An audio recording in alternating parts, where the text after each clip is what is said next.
ఈరోజు ఈ live programme చేయడానికి గల ముఖ్య కారణం ఏంటంటే, ఈ ముదిగొండ శివప్రసాద్ అనే ఒక ప్రొఫెసర్ అని చెప్పుకుంటూ సమాజానికి బైబిల్ గ్రంథం మీద, యేసు ప్రభువు మీద మరి అనుచిత వ్యాఖ్యలు చేస్తూ క్రైస్తవుల్ని ఎంతగానో మనోవేదనకి గురి చేస్తూ చాలా తప్పుడు మాటలు కూడా మాట్లాడడం జరిగింది. జీసస్ మిత్ అంటే యేసు ప్రభు ఒక కల్పిత పాత్ర అని ఆయన రక్షణ టీవీలోను మరి ధర్మ మార్గం అనే ఒక ఛానల్లో డాక్టర్ భాస్కర్ రాజు అలియాస్ అందరూ ప్రేమగా అందరూ బొక్కల డాక్టర్ అని పిలుస్తారు, ఆయన ఛానల్లోనూ మాట్లాడడం జరిగింది. కానీ ఆయన శ్రీరాముల వారి గురించి కానీ లేకపోతే శ్రీకృష్ణుడు గురించి కానీ ఆయన డిబేట్ చేయడంట. ఆయన వాళ్ళ గురించి అడగకూడదంట, వాళ్ళ గురించి అడగకూడదు. మేము యేసు ప్రభు గురించి మాత్రమే మాట్లాడతాము. యేసు అనేవాడు, నోట్ దిస్ పాయింట్, యేసు అనేవాడు అసలు ఈ చరిత్రలోనే లేడు, ఈ జీసస్ ఈజ్ అ మిత్ అని ఆయన వ్యాఖ్యలు చేయడం జరిగింది. జీసస్ ఎన్నటికీ ఒక మిత్ కాలేరు. ఎందుకంటే ఆయన శకపురుషుడే కాదు, ఆయనకి ఎన్నో చారిత్రాత్మక ఆధారాలు మరి పురావస్తు ఆధారాలు ఇప్పటికీ ఉన్నాయి.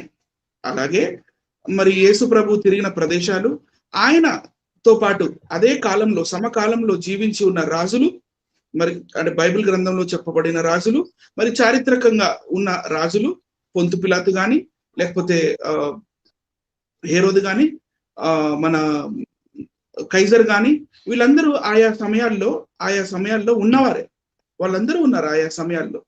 కానీ ఈయన జీసస్ మిత్ అని చెప్పి చాలా మందిని హర్ట్ చేయడం జరిగింది. కాబట్టి ఇప్పుడు బ్రదర్ తిరుపతి ప్రసాద్ గారు, మనం ఏదైతే ఈరోజు ప్రోగ్రామ్ చేయబోతున్నామో అందులో మనం చేయబోయే మెయిన్ క్లెయిమ్స్, మనం ఓన్లీ క్వశ్చనింగ్, ఇది మనం ప్రూవ్ ఏం చేయము, అది ప్రూఫ్ ఉందా లేదా, ఇది ఏంటి అని మాత్రమే మనం క్వశ్చనింగ్ చేస్తాము. మరి విఘ్నులైన వాళ్ళు మనకి కౌంటర్ పెడతారు, లేకపోతే వాళ్ళు అంటే జ్ఞానం కలిగిన వాళ్ళు సర్వే చేసుకొని మరి వాళ్ళు మనకి కౌంటర్ పెడతారు, సమాధానం చెప్తారు. మనం చేసే క్లెయిమ్స్ తప్పు క్లెయిమ్స్, లేకపోతే మనం అడిగే ప్రశ్నలే తప్పు అని వాళ్ళు చేస్తారు. కానీ మన ఈ రోజు ప్రోగ్రామ్ లో మన క్లెయిమ్స్ ఎలా ఉండబోతున్నాయి, మనం వేటి గురించి మనం ప్రశ్నించబోతున్నాం, వేటిని మనం తీసివేసి మనం ప్రశ్నించకుండా వదిలేయబోతున్నాము, అది కొంచెం ప్రేక్షకులకి చెప్పండి సార్. తప్పకుండా బ్రదరు. రామాయణంలో మనం చదివినట్లయితే, నేను పూర్తిగా రామాయణం అంతా చదివానండి. అయితే రామాయణంలో మనం చదివినట్లయితే సైన్స్ కు విరుద్ధమైన విషయాలు కొల్లలు ఉన్నాయి. తర్వాత మామూలుగా ఈ శ్రీరాములు వారు కొన్ని సందర్భాలలో సీతాదేవిని రావణాసురుడు తీసుకెళ్ళిన తర్వాత ఆయన బాధతోటి కొన్ని మాటలు మాట్లాడతాడు. ఎవరెవరితో మాట్లాడతాడంటే ఆయన చెట్లతో మాట్లాడతాడు. చెట్లను అడుగుతాడు, నా సీతాదేవి ఎవరు తీసుకెళ్లారు, ఎక్కడ ఉంది అని చెప్పి చెట్లతో మాట్లాడతాడు. మామూలుగా ఒక మనిషి చెట్టుతో మాట్లాడడం అనేది జరిగిన విషయం. అసలు అది విరుద్ధం అన్నమాట, సైన్స్కే విరుద్ధం అసలు. ఆ తర్వాత చెట్లతో మాట్లాడి తర్వాత పక్షులతో మాట్లాడతాడు, పక్షులతో కూడా మాట్లాడతాడు. పక్షుల భాష మనిషి భాష వేరు. పక్షుల భాష మనిషికి ఒకవేళ కొన్ని సందర్భాలు ట్రైనింగ్ ఇస్తే ఏమైనా అర్థం అవ్వచ్చేమో, కానీ అక్కడ ట్రైనింగ్ ఇచ్చినట్టు కూడా ఏమి ఉండదు కొన్ని సందర్భాల్లో. అయితే ఇక్కడ విరుద్ధంగా పక్షులతో మాట్లాడతాడు. ఆ తర్వాత నదులతో మాట్లాడతాడు. తర్వాత పువ్వులతో కూడా మాట్లాడతాడు. అలాగే సముద్రం కూడా శ్రీరాముడితో మాట్లాడు. ఆ తర్వాత హనుమంతుడు కూడా ఒక కొండతో మాట్లాడతాడు. ఆ తర్వాత కొండలు కూడా ఒకనొక సమయంలో ఎగిరేవంట, పర్వతాలు ఒకనొక సమయంలో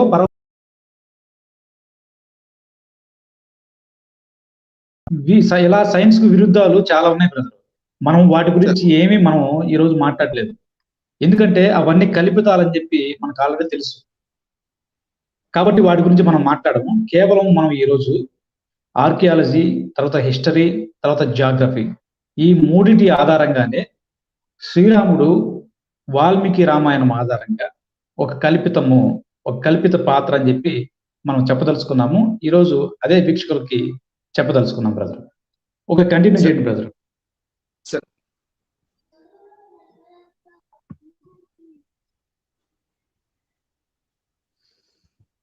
ఈరోజు మన ఏదైతే ఈ లైవ్ కార్యక్రమం ఉందో దానికి స్ఫూర్తి ముదిగొండ శివప్రసాద్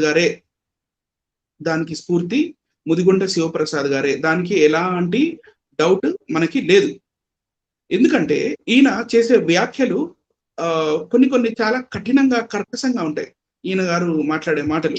సో మనము తప్పకుండా ఇప్పుడు ఈ లైవ్ చేయడానికి ఇంకొక కారణం ఏంటంటే, ఇప్పుడు పలానా ఒక మనిషి ఉన్నాడు, ఆ పలానా వాళ్ళ మనిషి వాళ్ళ నాన్న ఉన్నాడు, తండ్రి.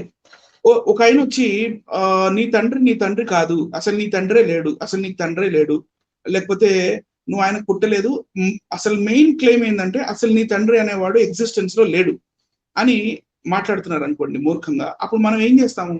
తప్పకుండా లేదు, నా తండ్రి అనే ఆయన ఉన్నాడు, మా తండ్రి వల్లే నేను కలిగాను, లేకపోతే ఇంకా ముందుకెళ్ళి మా నాన్న సమయంలో, మా నాన్న పుట్టింది ఈ సంవత్సరం దాకా మా నాన్నగారు ఈ భూమి మీద బతికి ఉన్నారు, తర్వాత మా నాన్నగారు ఒకవేళ ఉద్యోగం చేస్తే ఈ సెక్టర్ లో ఇక్కడ పనిచేశారు, అది ఇదని మనం ఆధారాలు చూపించడానికి ట్రై చేస్తాం. అదే same thing applies here.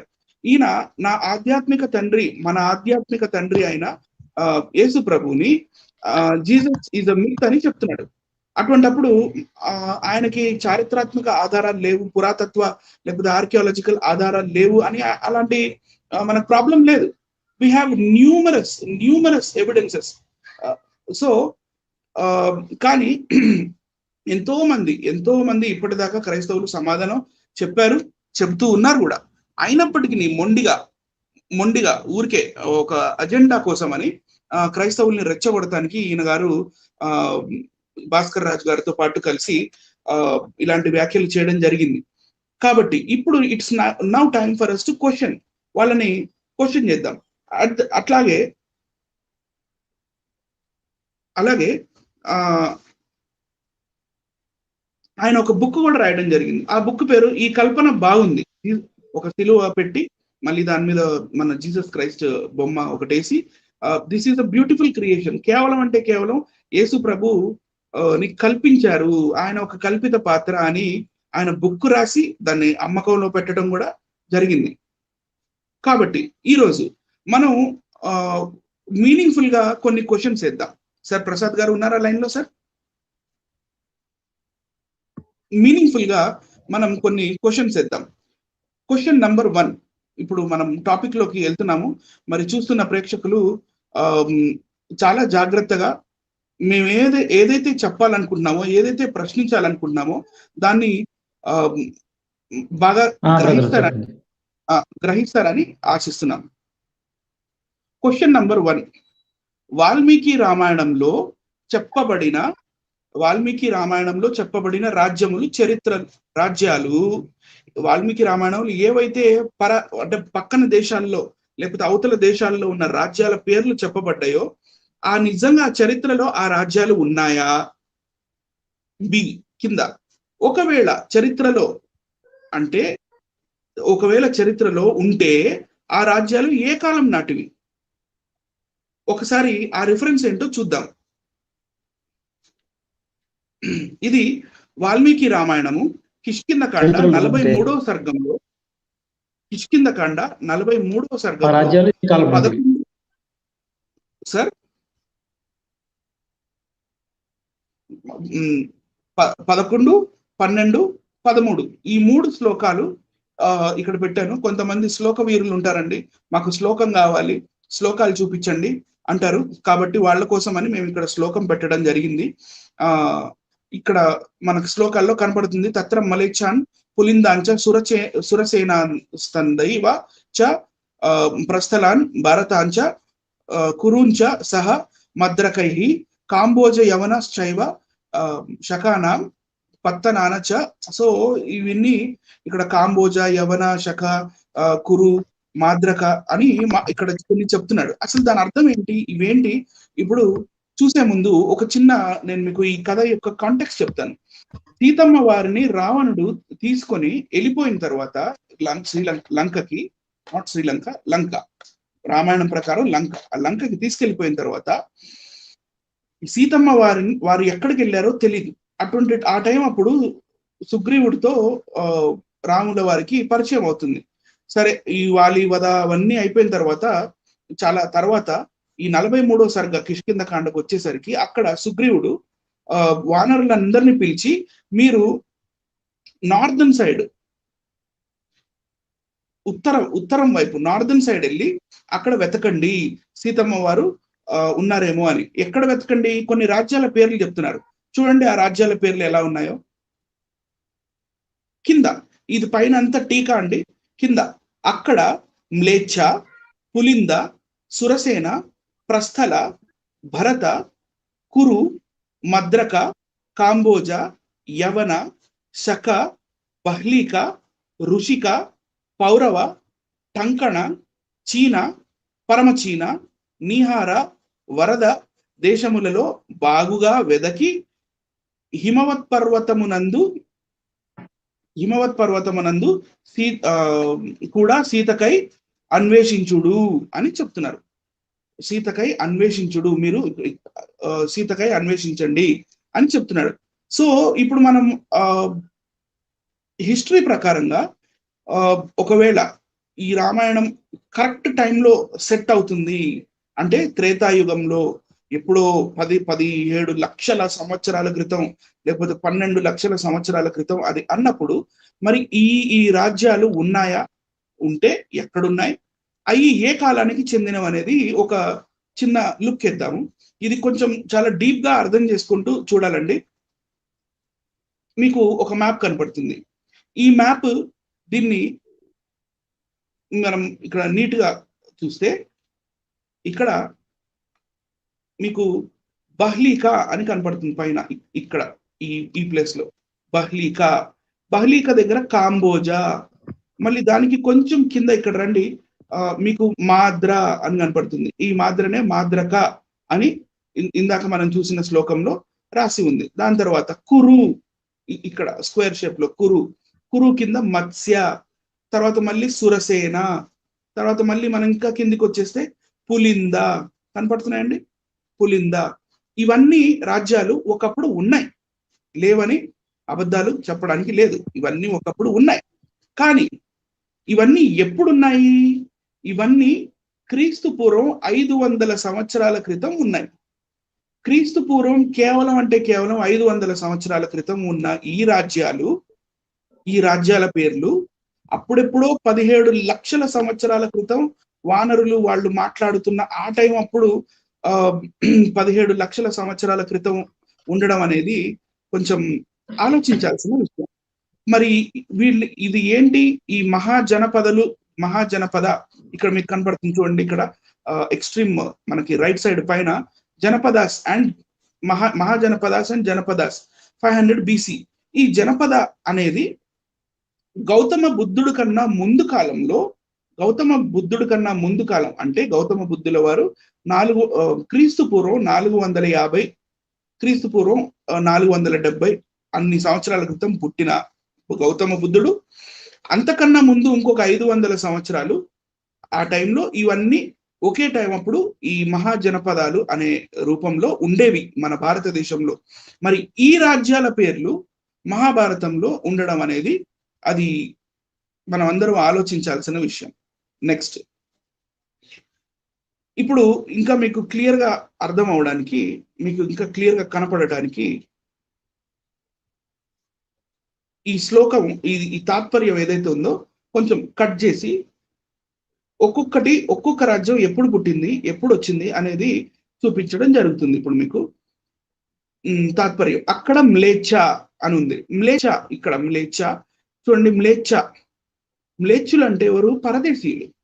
Next పులింద. పులింద రాజ్యం ఒకప్పుడు ఉండేది. అది ఎప్పుడు ఉండేది?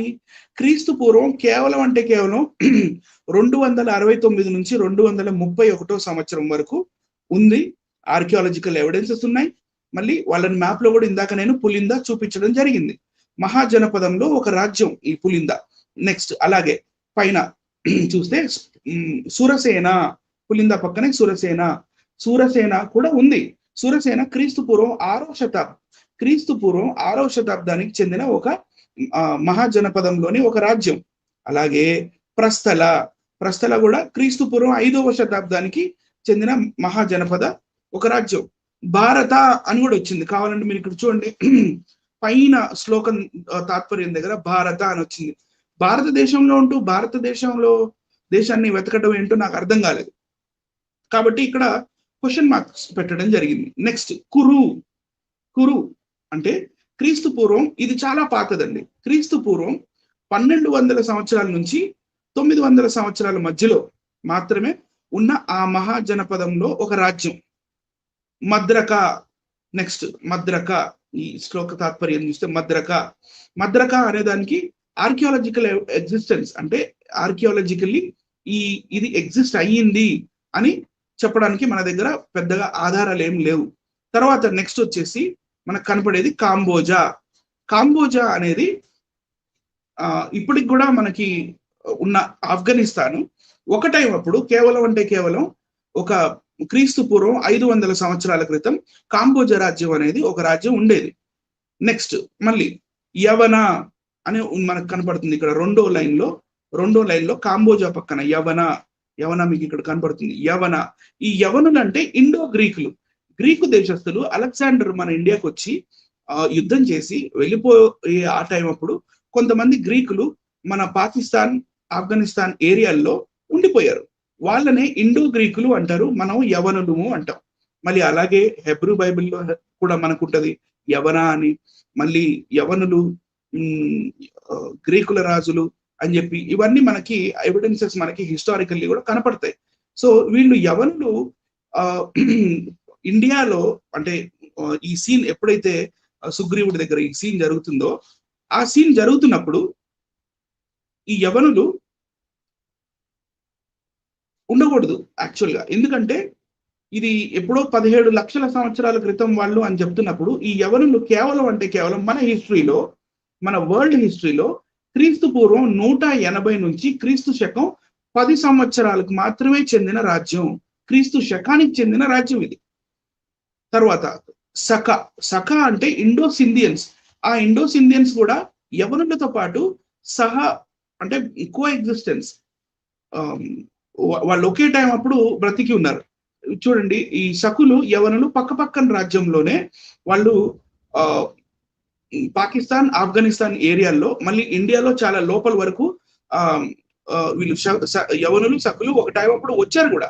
మనం అదే హిస్టరీలో బాగా చూస్తే శాతవాహన రాజు అయిన గౌతమిపుత్ర శాతకర్ణి యవనులతోటి సకులతోటి యుద్ధం కూడా చేశాడు.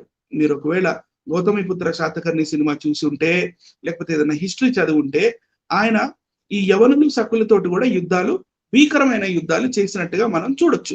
క్రీస్తు పూర్వం 150 నుంచి క్రీస్తు శకం 400కు చెందిన పర్షియన్ రాజులు వీళ్ళు. ఆ పర్షియన్ రాజులే ఇండోసింధియన్స్.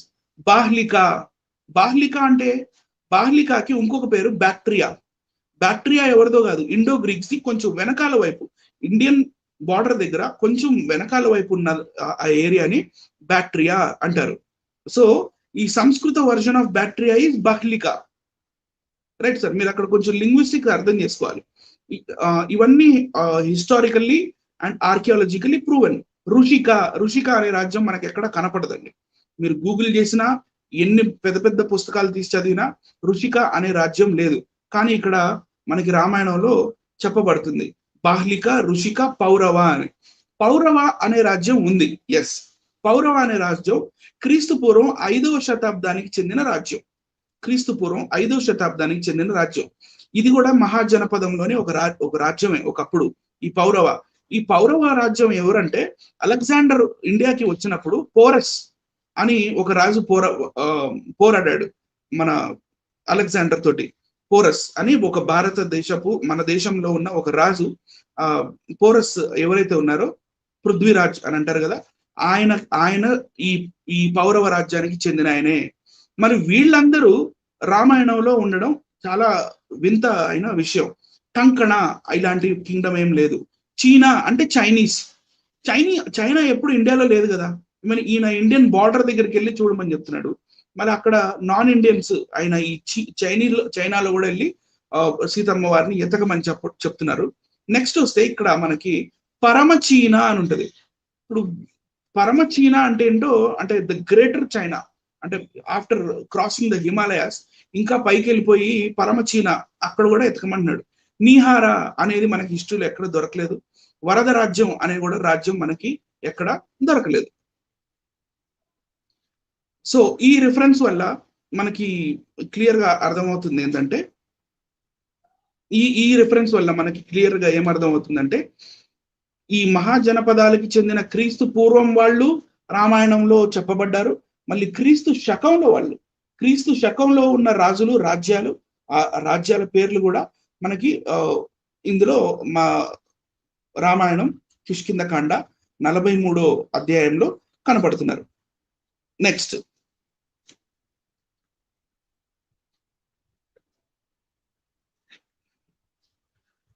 ఇప్పుడు ఇందులో మెయిన్ పాయింట్స్ ఏంటంటే,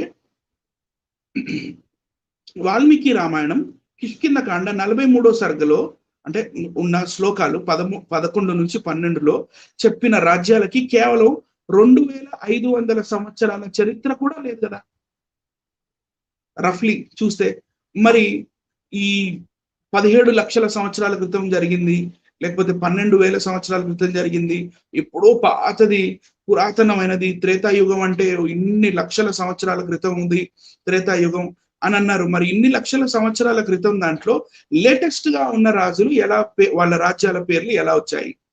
నెక్స్ట్ పాయింట్ నెంబర్ 2, ఈ రెఫరెన్స్ లో యవనులు అంటే ఇండో గ్రీకులు, శకులు అంటే ఇండోసిండియన్స్, చైనా దేశం పేరు ఉండడం విశేషం. ఎందుకంటే వీళ్ళందరూ ఈ యవనులు, శకులు అండ్ ఈ చైనా దేశం అనే పేరు ఏదైతే చెప్పబడిందో చీనా, పరమ చీనా, ఇదంతా క్రీస్తు శకంలో వాళ్ళ రాజ్యాలే ఇవి. క్రీస్తు శకంలో అంతకుముందు మంగోలియన్స్ ఉన్నారు కానీ చైనా లేదు. తర్వాత ఈ రిఫరెన్స్ లో చెప్పబడిన రాజ్యాలన్నీ త్రేతాయుగానికి చెందిన రాజ్యాలుగా ప్రస్తావించారు. ఈ రాజ్యం ఇప్పుడు ఏవైతే పేర్లు నేను లిస్టు ఇందులో చదివానో ఇవన్నీ త్రేతాయుగంలో ఉన్న రాజ్యాలుగా ప్రస్తావించారు. కానీ ఇవే రాజ్యాలు మనకి మళ్ళీ ద్వాపర యుగంలో అంటే మహాభారతంలో కూడా మనకి ఇవే పేర్లు కనపడతాయి.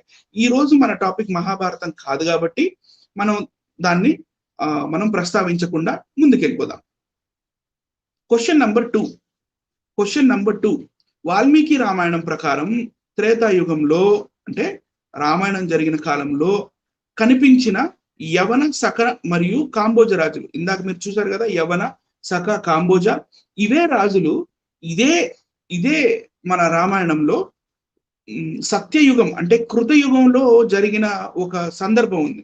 కృతయుగంలో జరిగిన ఒక సందర్భం, ఆ సందర్భం ఏంటంటే వశిష్ఠుడికి ఇంకా విశ్వామిత్రుడికి మధ్యలో ఒక యుద్ధం జరుగుతుంది. ఆ యుద్ధం జరిగేటప్పుడు ఒక కామధేనువు అనే ఒక ఆవు శరీర భాగాల్లో నుంచి ఈ యవనులు అంటే ఇండో గ్రీక్స్, శకులు అంటే ఇండోసిండియన్స్, పప్లవులు అంటే ఇండో పార్థియన్స్, ఇంకా నేపాల్ ప్రజలు అంటే కిరాతులు ఈ గోవు శరీరంలో నుంచి వస్తున్నట్టుగా మనకు కనపడుతుంది. చూడండి,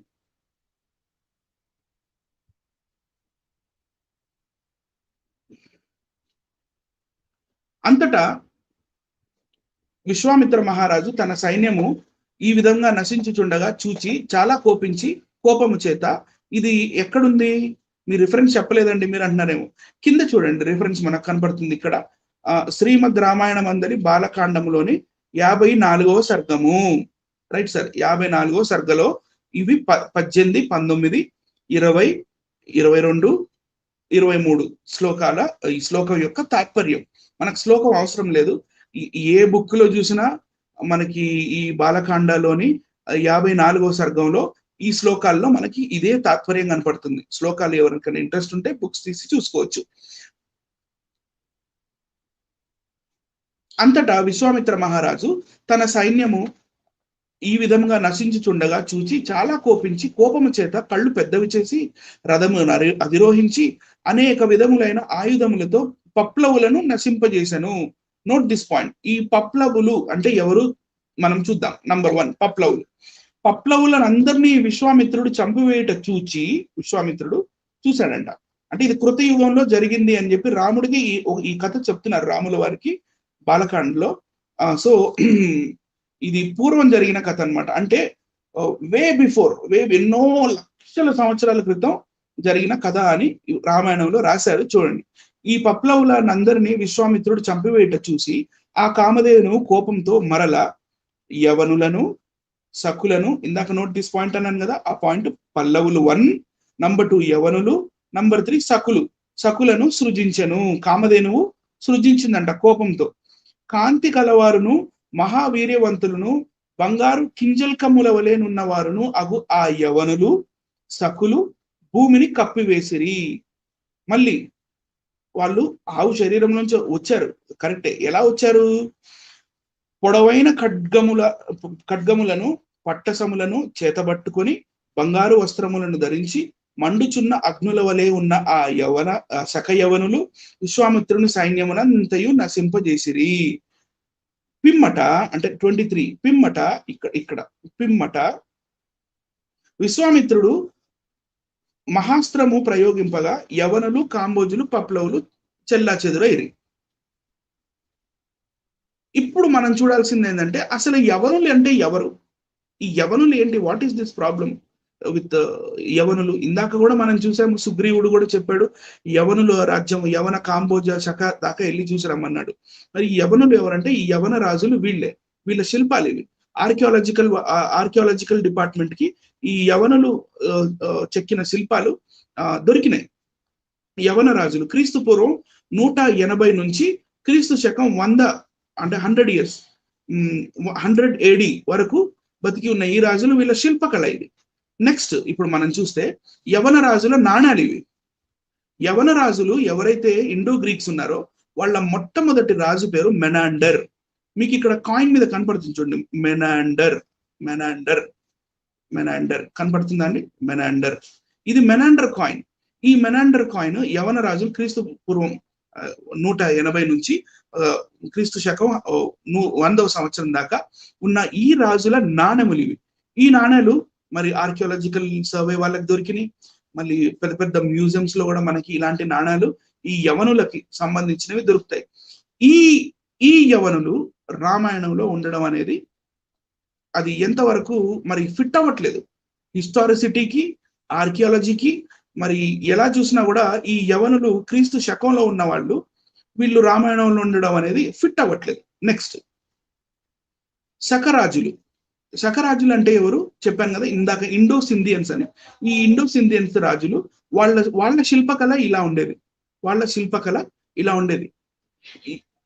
క్రీస్తు పూర్వం 150 నుంచి క్రీస్తు శకం 400 సంవత్సరాల దాకా కూడా వీళ్ళు పాకిస్తాన్ అండ్ ఆఫ్ఘనిస్తాన్ ఆ ఏరియాల్లో వీళ్ళ రాజ్యాలు ఉండేవి. ఈ శకరాజుల రాజ్యం పేరు అప్పట్లో శకస్థాన్ అనేవాళ్ళు. శకస్థాన్ మీరు కావాలంటే గూగుల్ కూడా చేసుకోవచ్చు. సకులు, శకస్థాన్, ఇండో సింధియన్స్ అని చెప్పి మీరు గూగుల్ చేసుకోవచ్చు, మీకు వస్తారు. ఇవే రాజులు మనకి రామాయణంలో కనపడడం మరి చాలా ఆశ్చర్యచకితం. అది క్రీస్తు శకం 400 సంవత్సరాలకు చెందిన వాళ్ళు. నెక్స్ట్ ఇవి శకరాజుల నాణ్యాలండి. శకరాజుల నాణ్యాలు చూడొచ్చు మీరు. నెక్స్ట్ పప్లవులు అని అన్నారు కదా ఇందాక, నోట్ దిస్ పాయింట్, మీరు పప్లవులు గుర్తుంచుకోండి అన్నాను. ఈ పప్లవులే పహ్లవులు. పహ్లవ రాజులు మీకు ఇక్కడ కింద కనపడుతుంది చూడండి, ఇక్కడ నేను కర్సర్ ఇట్లా అన్నాను. పహ్లవ ఎంపైర్ 50 AD. ఈ పహ్లవ రాజులకి పక్కనే మనకి ఇండో సింధియన్స్ కనపడుతుంటారు. ఇక్కడ ఇండో సింధియన్స్ కనపడుతున్నారండి, ఇండో సింధియన్స్. ఈ ఇండో సింధియన్స్ మళ్ళీ నార్త్ సకలు, నార్దర్న్ చెందిన మథురాని కూడా ఈ సకరాజులు ఏలారు. ఎప్పుడు ఆఫ్టర్ 50 AD. వీళ్ళతో పాటు కలిసి ఉన్న రాజులు పహ్లవులు. వీళ్ళు ఈ రాజులు, ఈ రాజ్యాల పేర్లు ఇవన్నీ కోయిన్సైడ్ అవుతున్నాయి. వీళ్ళందరూ సహజీవనం అంటే ఒకే కాలంలో జీవించి ఉన్నారు, సమకాలీనులు వీళ్ళు. పహ్లవులు, సకులు, యవనులు, మళ్ళీ వీళ్ళు రామాయణంలో చెప్పబడ్డారు. వీళ్ళందరూ క్రీస్తు శకానికి చెందిన వాళ్ళు. దీన్ని బట్టి మనకేం అర్థమవుతుంది? రామాయణం క్రీస్తు శకంలోనే, యేసు క్రీస్తు పుట్టిన తర్వాతనే రాయబడింది అని మనకి క్లియర్ గా ఇక్కడికి అర్థమైపోవాలి. ఇదే పహ్లవులు వాళ్ళ చలామణిలో ఉన్న కాయిన్స్. ఆ టైంలో ఎప్పటి నుంచి ఎప్పుడు దాకా ఈ కాయిన్స్ చలామణిలో ఉన్నాయి?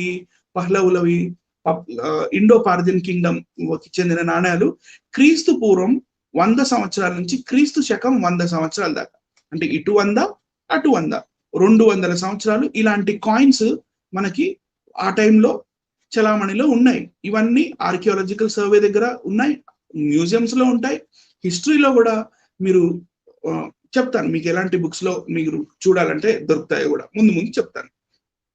నెక్స్ట్, వాల్మీకి రామాయణం బాలకాండ 55వ సర్గలో అంటే ఇందాక 54 చూసాం కదా, ఇది 55. కామధేనువు హుంబాధ్వని చేయగా, అదే ఇందాక అదే సేమ్ ఆవు కామధేనువు, ఆ కామధేనువు హుంబాధ్వని, ఆవు అంబా అని అరుస్తుంది కదా, దాన్ని హుంబాధ్వని అంటారు. హుంబాధ్వని చేయగా దాని నుండి సూర్యుని వంటి కాంతి గల కాంబోజులు పుట్టిరి. ఎలా? ఆవుల నుంచి. పొదుగు నుండి ఆయుధములను హస్తములందు ధరించిన పప్లవులు, అంటే పొదుగులో నుండి ఆయుధములు హస్తాల్లో పట్టుకొని పప్లవులు వచ్చారు. యోని నుండి వచ్చారు కాబట్టి వాళ్ళని యవనులు అని అన్నారు. కానీ కాదు. బైబిల్ గ్రంథంలో ఆదికాండము 10వ అధ్యాయము 2వ వచనంలో మనకు కనపడుతుంది. నోవాహు కుమారుడు 3వ కుమారుడైన యాఫేతుకి 4వ కొడుకు యావాను. ఆ యావాను నుంచి వచ్చిన దేశమే ఈ యవనుల దేశం. వాళ్ళే గ్రీకులు.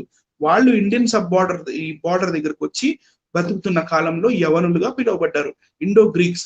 అంతేగాని యోనిలో నుండి రావడం వల్ల వాళ్ళు యవనులు, అంటే ఆ కామధేను యోనిలో నుండి రావడం వల్ల వాళ్ళని యవనులు అని అనరు. History doesn't say that. మనకి 1st సెంచరీ జీసస్ తో పాటు ఆల్మోస్ట్ సమకాలీనుడైన ఫ్లావియస్ జోసెఫస్ అనే ఒక హిస్టారియన్, 2000 సంవత్సరాల క్రితం బ్రతికి ఉన్న ఆ ఫ్లావియస్ జోసెఫస్ కూడా ఆయన రాసిన యాంటిక్విటీస్ ఆఫ్ జ్యూస్ అనే, అంటే ఆయన చాలా బుక్స్ రాశాడు. ఆయన రాసిన వాల్యూమ్స్ లోనే మొత్తం బుక్ పేరు the works of Flavius Josephus. అందులో ఒక వాల్యూమ్ పేరు ది యాంటిక్విటీస్ ఆఫ్ జ్యూస్. ఆ యాంటిక్విటీస్ ఆఫ్ జ్యూస్ అనే బుక్ లోని 6వ అధ్యాయంలో మనకి ఈ యవనులు సకులు ఎవరు అనేది చెప్తారు. మాగోగు, అంటే జాఫేతుకు పుట్టిన మాగోగు, ఆదికాండం 10వ అధ్యాయం 2వ వచనంలో నేను చెప్పినట్టుగా జాఫేతుకు పుట్టిన ఇంకొక కుమారుడి పేరు మాగోగు పిల్లలే సింధియన్స్. ఆ సింధియన్సే ఇండియన్ బార్డర్ దగ్గరకు వచ్చి ఇండో సింధియన్స్ అయ్యారు. యావాను కుమారులే ఒక దేశంగా అయ్యి వాళ్ళు యవనులు, వాళ్ళు ఇండియన్ బార్డర్ దగ్గరకు వచ్చి ఉండడం వల్ల అప్పుడు ఆ టైంలో వీళ్ళని ఇండో గ్రీక్స్ అన్నారు, లేకపోతే యవనులు అన్నారు. నెక్స్ట్, గోమయ ప్రదేశము నుండి సకులు అంటే మాగోగైడ్స్. బైబిల్ ప్రకారం మాగోగైడ్స్, అలాగే ఫ్లావియస్ జోసెఫస్ చెప్పినట్టుగా సింధియన్స్. ఈ సింధియన్స్ గోమయ ప్రదేశము నుండి సకులును, రోమకూపముల నుండి మలేచ్చులు, రోమకూపుల నుంచి మలేచ్చులు అంటే ఫారినర్స్ వచ్చారంట. హారీతులు కిరాతులు పుట్టిరి. ఈ హారీతులు ఎవరో నాకు తెలియదండి, నేను చాలా రీసెర్చ్ చేసినా నాకు దొరకలేదు. కిరాతులు అంటే ఎవరో నేపాలీస్. కిరాతులు అనేవాళ్ళు నేపాలీస్. నేపాల్లో ఒక జాతి. ఆ కిరాత రాజ్యం ఒకప్పుడు ఉండేది. ఇప్పుడు ఎవరెవరు ఏ రాజ్యాలు ఈ ఆవు శరీరంలో నుంచి వచ్చినట్టుగా వీళ్ళు రాసుకున్నారో చూద్దాం. ఇదే సేమ్ మళ్ళీ ఈ వచనం మీకు క్లియర్ గా కనపడుతుందని వచన రూపంలో ఉన్న వాల్మీకి రామాయణంలోంచి కూడా తీసి చూపించాను. ఆ కామధేవును హుంబాధ్వని చేయగా దాని నుండి సూర్యుని వంటి కాంతి గల కాంబోజులు పుట్టిరి.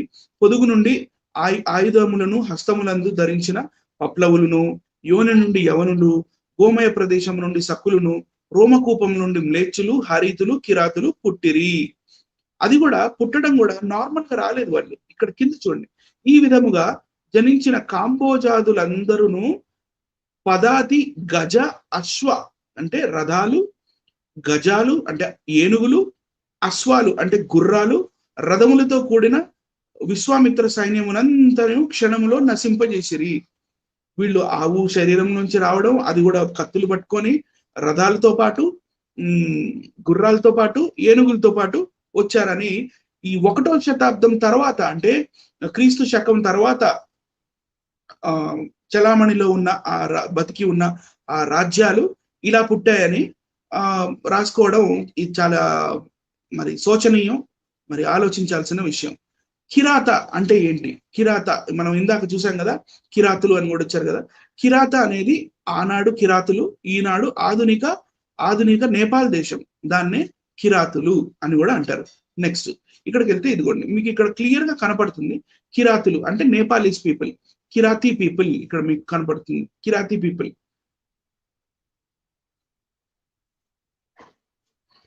The word Kirata is a derivation from Kirati or Kiranti.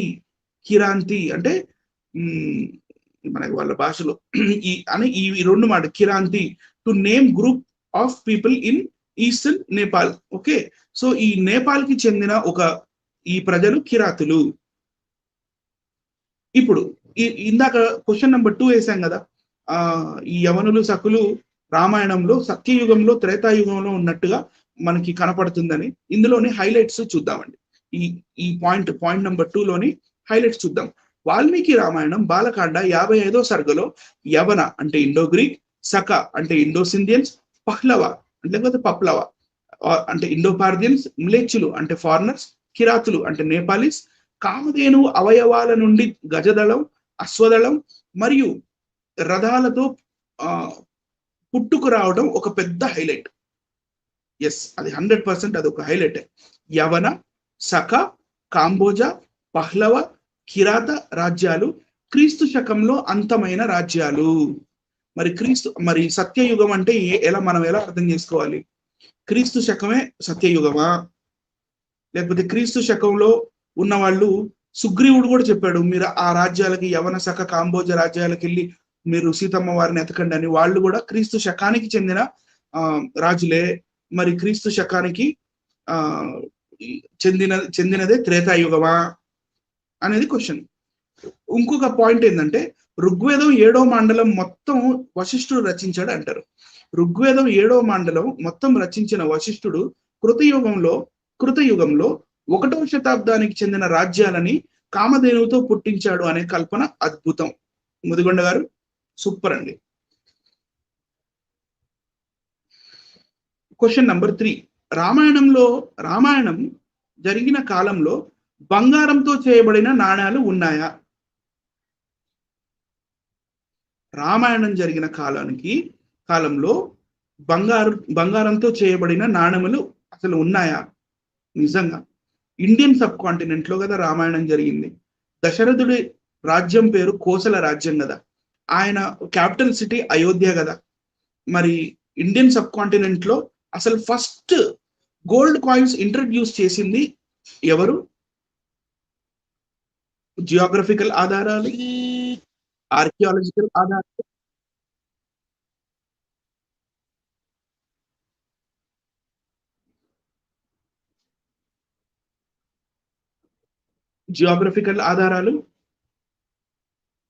Archaeological ఆధారాలు, మరి ఇంకా నాణ్యాలు, ఏదైతే నాణ్యాల గురించి మాట్లాడుతున్నామో దాని ఆధారాలు కూడా ఇప్పుడు మనం చూద్దాం. వాల్మీకి రామాయణం బాలకాండ 14వ సర్గ శ్లోకం 47-48 క్లబ్ చేసి ఇక్కడ ఉంది. దాని మీనింగ్ చదువుదాము. వేదములలో నిష్ఠాతులైన ఆ బ్రాహ్మణులు ఇట్లు చెప్పగా, దశరథుడు వారికి 10 లక్షల గోవులను, 100 కోట్ల బంగారు నాణెములను, 400 కోట్ల వెండి నాణములను ఇచ్చెను అని మనకి వాల్మీకి రామాయణం బాలకాండ 14వ సర్గ శ్లోకం 47-48లో మనకు దొరుకుతుంది. 48లో దీని అర్థం ఏంటంటే, దశరథుల వారు అశ్వమేధ యాగం చేసిన తర్వాత అక్కడ అశ్వమేధ యాగం చేయడానికి వచ్చిన చాలా టాలెంటెడ్ అండ్ ఎక్స్పీరియన్స్డ్ అయిన ఆ బ్రాహ్మణులకి మాకు రాజ్యాలు వద్దయ్యా, మాకు కొన్ని డబ్బులు ఉంటాయి ఇవ్వు అన్నప్పుడు దశరథుడు వాళ్ళకి ఏమేమి ఇచ్చాడంట? 10 లక్షల గోవులను, 100 కోట్ల బంగారు నాణెములను, 400 కోట్ల వెండి నాణములను ఇచ్చెను అని రాసింది. నెక్స్ట్ చూద్దాం. అదే వాల్మీకి రామాయణం బాలకాండ 14వ సర్క శ్లోకం 51లో చూస్తే మనకేం కనపడుతుందంటే, పిమ్మట దశరథుడు శ్రద్ధాయుక్తుడై యాగమును చూచుటకై వచ్చిన, అంటే యాగం చేయటానికి కాదు, కేవలం చూడటానికి మాత్రమే, యాగాన్ని చూడ్డానికి వచ్చిన బ్రాహ్మణులకు 1,000,000 బంగారు నాణెములు ఇచ్చాను అని రాసింది ఇక్కడ. సో మరి బంగారు నాణెములు ఇండియాలో ఫస్ట్ ఎప్పుడు వచ్చాయి? కుషాణ రాజ్యము అనే ఒక రాజ్యం ఉండేదండి. ఆ కుషాణ రాజ్యానికి రాజు పేరు కనిష్కుడు అని ఒక రాజు కూడా ఉండేవాడు. కుషాణ రాజ్యము క్రీస్తు పూర్వం కాదండి, క్రీస్తు శకమే. క్రీస్తు శకం 330 నుంచి క్రీస్తు శకం 30, అంటే యేసు ప్రభువుని సిలువ వేయకు జస్ట్ ఒక 3 సంవత్సరాలు లేకపోతే ఒక 3.5 సంవత్సరాల ముందు, ఆల్మోస్ట్ అంటే ఆ టైంలో ప్యారలల్ గా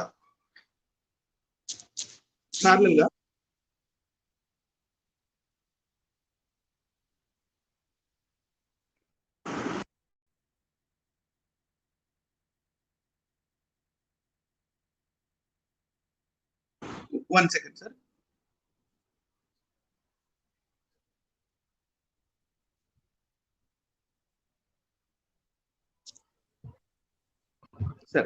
సారీ ఫర్ ద డిస్టర్బెన్స్ అండి. Tirupati Prasad at the same time చూస్తున్న వీక్షకులందరికీ కూడా మీకు ఒక చిన్న బ్రేక్, అంటే గ్యాప్ వచ్చినందుకు సారీ అండి. Let us start.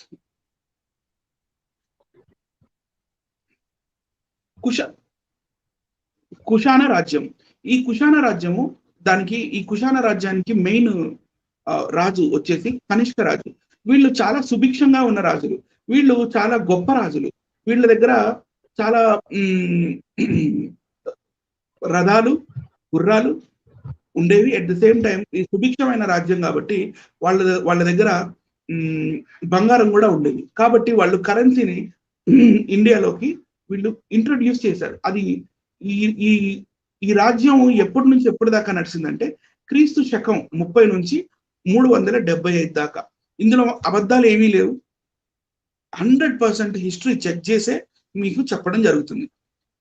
క్రీస్తు శకం 120వ సంవత్సరానికి చెందిన బంగారు నాణెం మీకు చూపిస్తున్నాను చూడండి. ఇది క్రీస్తు శకం 120వ సంవత్సరానికి చెందిన బంగారు నాణెం ఇది. ఈ నాణెము ఇందాక కనిష్క రాజు అని చెప్పాను కదా, ఈ కనిష్క రాజుకి చెందిన బంగారు నాణెం ఇది. ఇంగ్లీష్ లో ఇక్కడ రాసింది, నేను చదివి మీకు తెలుగులో కూడా తర్జుమా చేసి చెప్తాను. Early gold coin of Kanishka 1 with Greek language legend and Hellenistic divinity Helios అనే ఈ దేవత మీకు ఇక్కడ కనపడుతుంది చూడొచ్చు. ఈ హీలియోస్ అనే దేవతతో పాటు ముద్రించబడిన కాయిన్ ఇది. దీని మీద ఉన్న భాష గ్రీకు భాష. అందరూ నవ్వుతారు, మీ బైబిల్ గ్రీక్ భాషలో ఎందుకు రాయబడింది అని. ఎందుకంటే గ్రీక్ భాష అనేది క్రీస్తు శకం నాటి నుంచి చాలా సంవత్సరాల దాకా కూడా గ్రీక్, ఇప్పుడు ప్రపంచం వ్యాప్తంగా ఎలాగైతే ఇంగ్లీష్ భాష ఇంటర్నేషనల్ లాంగ్వేజ్, ఆ టైంలో గ్రీక్ భాష కూడా international language.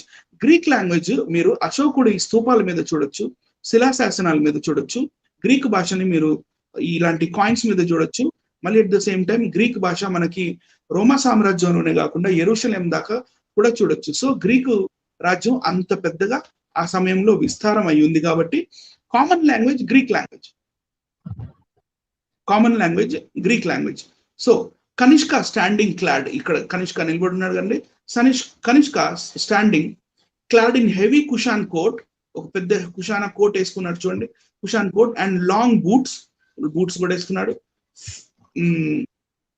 Flames emancipating from shoulders, holding standard in his left hand, standard పట్టుకున్నాడు. And making the sacrifice over an altar. ఇక్కడ బలిపీఠం దగ్గర ఏదో సాక్రిఫైస్ చేస్తున్నాడు. Greek legend. ఇక్కడ గ్రీక్ లెజెండ్ లో ఏమని రాసిందంటే బాసిలియాన్ కనిష్కోయ్ అని రాసింటది. బాసిలియాన్ కనిష్కోయ్ అంటే దాని అర్థం ఏంటంటే king of Kings Kanishka coin of this is the coin of king of Kings Kanishka అని. ఇంకా రివర్స్ లో చూస్తే ఏమో ఇక్కడ హీలియోస్ చెప్పాను కదండి, హీలియోస్ నిలబడి వాళ్ళ దేవత ఇది ఉంటుంది. సో ఇండియాలో ఫస్ట్ మొట్టమొదటి కాయిన్ క్రీస్తు శకం 120 కన్నా ముందు ఇండియాలో అసలుకి బంగారు నాణం అనేదే లేదు. లేదు మీరు అబద్ధాలు చెప్తున్నారు, మీరు క్రైస్తవులు అబద్ధాలు చెప్తున్నారు, మా రాముని తప్పుపడటానికి లేకపోతే మా రామాయణాన్ని తప్పుపడటానికి మీరు ఇవన్నీ చూపిస్తున్నారు అని కొంతమంది అంటారు. పర్వాలేదు, సత్యాన్ని ఎవ్వరు డిఫెండ్ చేయనక్కర్లేదు. సత్యాన్ని ఎవ్వరు డిఫెండ్ చేయనక్కర్లేదు.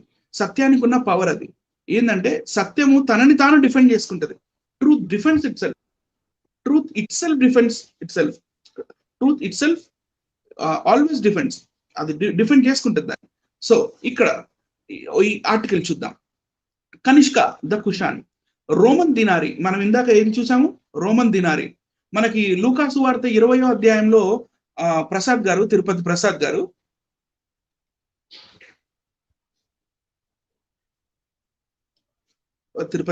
గారు స్టక్ అయింది. హలో తిరుపతి ప్రసాద్ గారు. బ్రదర్ చెప్పండి. మనకి లూకాసు వార్త 20వ అధ్యాయంలో యేసు ప్రభు ఒక కాయిన్ ని చూపిమంటాడు. దాని పేరేంటి సార్? కైసర్కి చెందినవి కైసర్కి ఇవ్వమని, అదే దేవునికి చెందినవి దేవునికి ఇవ్వమని. దాని పేరు దీనారమే కదా సార్? దీనారం. అవును. సో ఇక్కడ ఇండియాలో ఇంట్రడ్యూస్ అయిన ఫస్ట్ కాయిన్ కూడా దీనారమే. ఇండియాలో ఇంట్రడ్యూస్ అయిన ఫస్ట్ గోల్డ్ కాయిన్ కూడా దీనారమే. Roman denarii were the first gold coins to appear in India. ఇండియాలో ఫస్ట్ గోల్డ్ కాయిన్స్ అసలు అపియర్ అయింది దీనారం రూపంలోనే, which had only seen copper and silver coins so far. అప్పటిదాకా క్రీస్తు శకం 120 దాకా సిల్వర్ లేకపోతే కాపర్ కాయిన్స్ మాత్రమే ఇండియాలో ఉండేవి. Though of course gold jewellery had been around for ages. Gold jewellery ఉంది కాదనట్లే, కానీ గోల్డ్ ని కాయిన్స్ రూపంలో చేయాలనే ఐడియా అప్పటిదాకా లేదు. సూన్ ద ఇండియన్ రూలర్స్, అప్పటి నుంచి Indian rulers of the day copied the idea and gold coins were minted in India for the first time. ఎప్పుడు? కుషాన్ పీరియడ్స్ తర్వాత. who were these rulers? they were called the కుషాన్స్ తెచ్చారు first దీనారాన్ని ఇండియాలోకి. and Indo-European tribe who had long roamed the Asian steppes. Right అండి. ఎప్పుడు తెచ్చారు? First century AD. మీరు ఇక్కడ చూడొచ్చు, first century ఏడీలో తెచ్చాడు. ఇప్పుడు మళ్ళీ మనం కొంచెం వెనక్కి వెళ్తే ఇది చూద్దాం. వేదములలో నిష్ఠాతులైన ఆ బ్రాహ్మణులు ఇట్లు చెప్పగా దశరథుడు వారికి 10 లక్షల గోవులను, 100 కోట్ల బంగారు నాణములను, 400 కోట్ల వెండి నాణములు ఇచ్చెను అనుంది. మరి ప్రసాద్ గారు మీరేం చెప్తారు? చిన్న డౌట్ మీకే ఇస్తున్నాను సార్, మీరేం చెప్తారు దీని మీద సార్? ఇప్పుడు త్రేతాయుగం అంటే ప్రారంభ కాలము, మామూలుగా ఈ లెక్క ప్రకారం. ఈ ప్రారంభ కాలంలో మరి కోట్ల బంగారు నాణ్యాలు ఎవరు తయారు చేశారు? వీళ్ళు బంగారు నాణ్యాలు వాళ్ళకి ఇయడానికి వీళ్ళకి ఎక్కడి నుంచి వచ్చింది? బంగారం ఎక్కడి నుంచి వచ్చింది? బంగారం కనిపెట్టబడింది ఈ మధ్య అంటే క్రీస్తు శకంలో, అది తెలిసి ఆ కాయిన్స్ తయారు చేసింది క్రీస్తు శకంలో అని ఇందాక మీరు స్పష్టంగా చూపించారు. వీటిని బట్టి ఆలోచిస్తే బ్రదరు, ఈ బంగారు కాయిన్స్ ఒకటి, ఇందాక మీరు చూపించారు కదా గ్రీకు లాంగ్వేజ్ ఒకటి, ఇవన్నీ కూడా బైబిల్లో నుంచి ఇక్కడ అరువు తెచ్చుకున్నట్లు అనిపిస్తుంది. అంతేగాని వీళ్ళు కల్పించింది కాదు ఇది. ఇంకా మనం చూసుకున్నట్లయితే సంస్కృత లిపి వచ్చింది కూడా క్రీస్తు శకంలోనే అని మనకు అర్థం అవుతుంది చరిత్రను బట్టి పరిశీలిస్తే. అంటే టోటల్ గా బైబిల్లో ఏదైతే చెప్పబడిందో అదే వాస్తవం లాగా ఉంది. అక్కడి నుంచి వీళ్ళందరూ కూడా అరువు తెచ్చుకున్నారు, లేదంటే కాపీ కొట్టారు అని స్పష్టంగా అర్థమవుతుంది బ్రదర్ ఈ వివరణ బట్టి. నిజంగా చాలా రీసెర్చ్ చేశారు, చాలా డీప్ గా రీసెర్చ్ చేశారు. నా బ్యాడ్ లక్ ఏంటంటే పవర్ పోయింది, లేకపోతే ఫస్ట్ నుంచి ఇంకా బాగుండేది. దేవుడి దయ వల్ల ఇప్పటికైనా పవర్ వచ్చింది. ఓకే బ్రదర్, కంటిన్యూ చేయండి. ఇవన్నీ కూడా అసలు నమ్మడానికి నమ్మశక్యంగా లేవు అసలు. వీళ్ళు గ్రంథాలు చెప్పుకున్నవన్నీ కూడా ఇందాక నుంచి మీరు చెప్పారు కదా, కాంబోజ, యవన, శకులు, వీళ్ళందరూ కూడా త్రేతాయుగంలో ఎప్పుడు ఎందుకున్నారు అసలు ఉండే అవకాశం లేదు. వీళ్ళందరూ కూడా ఈ మధ్య కాలంలో ఉన్న వాళ్ళు అయితే ఎప్పుడో త్రేతాయుగంలో ఎంత ఆలోచించినా కూడా యవనులు, సకులు, కాంబోజులు ఈ త్రేతాయుగంలో ఫిట్ అవ్వట్లేదు.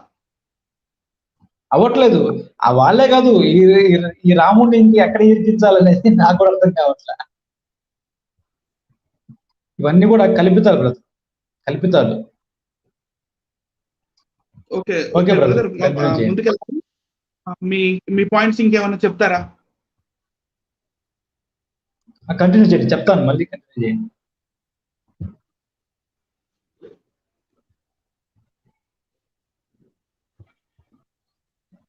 సో ఇక్కడ దాకా మనం వచ్చాము. అయితే ఇప్పటిదాకా నేను చెప్పినవి మీరు నమ్మే అవసరం లేదు. ఏది కనిష్కుడు కుషాన్ ఎంపైర్ కి తెచ్చిన కుషాన్ ఎంపైర్ నుంచి వచ్చిన కనిష్కుడు ఇండియాలో ఫస్ట్ టైం 120 తెచ్చాడు అనే విషయం మీరు నమ్మే అవసరం లేదు. మిమ్మల్ని నమ్మించాలి, ఎందుకంటే నేను నిజం చెప్తున్నారు. నిజం చెప్పినప్పుడు ఆధారాలు దానికంతటా అవే బయటకు వస్తుంటాయి. సో నాకు డౌట్ వచ్చింది, అవునా ఇదేంటి ఇండియాలో క్రీస్తు శకం 120వ సంవత్సరం దాకా రోమన్ లాంగ్వేజ్ లో మన రోమన్ దినారి గ్రీక్ లాంగ్వేజ్ లో రాసి ఉన్న గోల్డ్ కాయిన్ కన్నా ముందు ఇండియాలో గోల్డ్ కాయిన్స్ లేవా అని చెప్పి నేను రీసెర్చ్ ఇక మొదలుపెట్టి ఎన్నో రాత్రులు నిద్ర లేకుండా చదవడం జరిగింది. ఆ బుక్ పేరే ఇది, catalogue of the coins of ancient India. Catalogue of the coins of ancient India. ఇది చాలా పాత బుక్ అండి. ఇందులో ఒక సెక్షన్ ఉంటుంది, ఆ సెక్షన్ పేరు అయోధ్య. అయోధ్య అనే ఒక సెక్షన్ ఉంటుంది. ఆ అయోధ్య లేకపోతే కోసల అనే ఒక సెక్షన్ ఉంటుంది. కోసలలో అయోధ్యలో మనకి కోసల రాజ్యంలో ఉన్న అయోధ్యలో కొన్ని కాయిన్స్ దొరికినాయి. ఆ ఏం కాయిన్స్ దొరికినాయి అని చెప్పి ఈ బుక్ లో నేను వెతికి తర్వాత ఈ బుక్ రెఫరెన్స్ ప్రకారం ఇంకా డీప్ వెళ్ళి రీసెర్చ్ చేసి చూస్తే నాకు దొరికింది ఇది. పురావస్తు శాఖకి అయోధ్యలో లభ్యమైన నాణెములు క్రీస్తు పూర్వం 184 నుంచి అంటే క్రీస్తు పూర్వం 184 నుంచి 75 దాకే ఉన్న ఈ సిల్వర్ కాయిన్స్ దొరికినాయి. కానీ గోల్డ్ కాయిన్స్ అసలు అయోధ్యలో కానీ కోసల రాజ్యంలో కానీ ఇక్కడ పురావస్తు శాఖకి అసలుకి ఎలాంటి గోల్డ్ కాయిన్ అనేది దొరకలేదు. అసలు గోల్డ్ కాయిన్ అనేది మొత్తం ఇండియాలో 120 AD క్రీస్తు శకం 120 కన్నా ముందు అసలుకి గోల్డ్ కాయిన్ అనేదే లేదు ఇండియాలో. ఇక్కడ కోశల కర్షాపన కాయిన్స్ ఇవి. ఈ కాయిన్ ఎవరివి? శుంగరాజ్యానికి చెందిన వాళ్ళే, శుంగరాజుల నాణ్యములు ఇవి. ఈ శుంగరాజులు వాళ్ళ నాణ్యాలు ఎప్పటి నుంచి ఎప్పటి దాకా చలామణి అయినవి? క్రీస్తు పూర్వం యేసుక్రీస్తు పుట్టే జస్ట్ 184 సంవత్సరాల నుంచి యేసుక్రీస్తు జస్ట్ ఇంకా 75 సంవత్సరాల తర్వాత పుడతాడనగా ఆ టైంలో ఉన్న కాయిన్సే. మళ్ళీ దీని మీద ఒక రాతపూర్వకంగా ఏమి లేదు, ఎందుకంటే లిపి లేదు ఆ టైం అప్పుడు. అది ఇంకా పెద్ద టాపిక్. ఆ పెద్ద టాపిక్ మళ్ళీ నెక్స్ట్ టైం ఇంకోసారి లిపి అనే టాపిక్, అది కూడా ఇలాగే చాలా ఇంట్రెస్టింగ్ గా ఉంటుంది. మిమ్మల్ని హిస్టరీలోకి తీసుకెళ్తాను. హిస్టరీలో ఎన్నో ప్లేసెస్ చూపిస్తాను, ఎన్నో కాయిన్స్ చూపిస్తాను, ఎన్నో లిపిలు చూపిస్తాను. రకరకాల పాలి, ఖరోష్ఠి, బ్రహ్మి అండ్ శారదా లిపి, ఈ లిపిలు ఇవన్నీ చూపించి ఒక కన్క్లూజన్ కి తీసుకొచ్చే ఆ టాపిక్ వేరు కాబట్టి నేను ఇక్కడ లిపి జోలికి వెళ్ళట్లేదండి. నెక్స్ట్, ఇప్పుడు నాకు ఇందులో అర్థమైన పాయింట్స్ సార్ మీరు చదవండి సార్. చరిత్రలో పురావస్తు శాఖ దగ్గర మరియు తవ్వకాలలో క్రీస్తు శకము 120 సంవత్సరాలకి పూర్వం దొరకని ఆ బంగారు నాణ్యములు వాల్మీకి రామాయణంలో త్రేతాయుగంలో ఉండడం గమనార్హం. నాకు కూడా ఇదే డౌట్ వచ్చింది, క్రీస్తు శకంలో ఉన్న బంగారు నాణ్యాలు త్రేతాయుగంలోకి ఎలా వచ్చినాయి? తర్వాత రెండవది, 101 కోటి బంగారు నాణ్యాలు, 400 కోట్ల వెండి నాణ్యములు, ఒక్క నాణ్యం కూడా ఇప్పటిదాకా ఎవరికి దొరకపోవడం విచారకరం. అసలు ఉంటే కదా బ్రదర్ దొరకడానికి. ఇవన్నీ కల్పితాలు, రాసుకున్నారు అంతే. తర్వాత 10 లక్షల గోవులు అంటే అది దేవుడికే తెలియాలి. అది తీసుకున్న వ్యక్తులు ఎవరు? ఈ 10 లక్షల గోవుల్ని ఆ వ్యక్తులు ఏం చేసుకుంటున్నారు? ఈ 101 కోటి బంగారు నాణ్యాలు ఆ వ్యక్తులు తింటారా బ్రదరు? అన్నమా ఇది తినడానికి? బంగారు నాణ్యాలు అసలు మోయడానికి అసలు వెయిట్ ఎంత ఉంటుందో ఒకసారి ఆలోచించారా? ఒక నాణ్యము ఎంత వెయిట్ ఉంటుంది?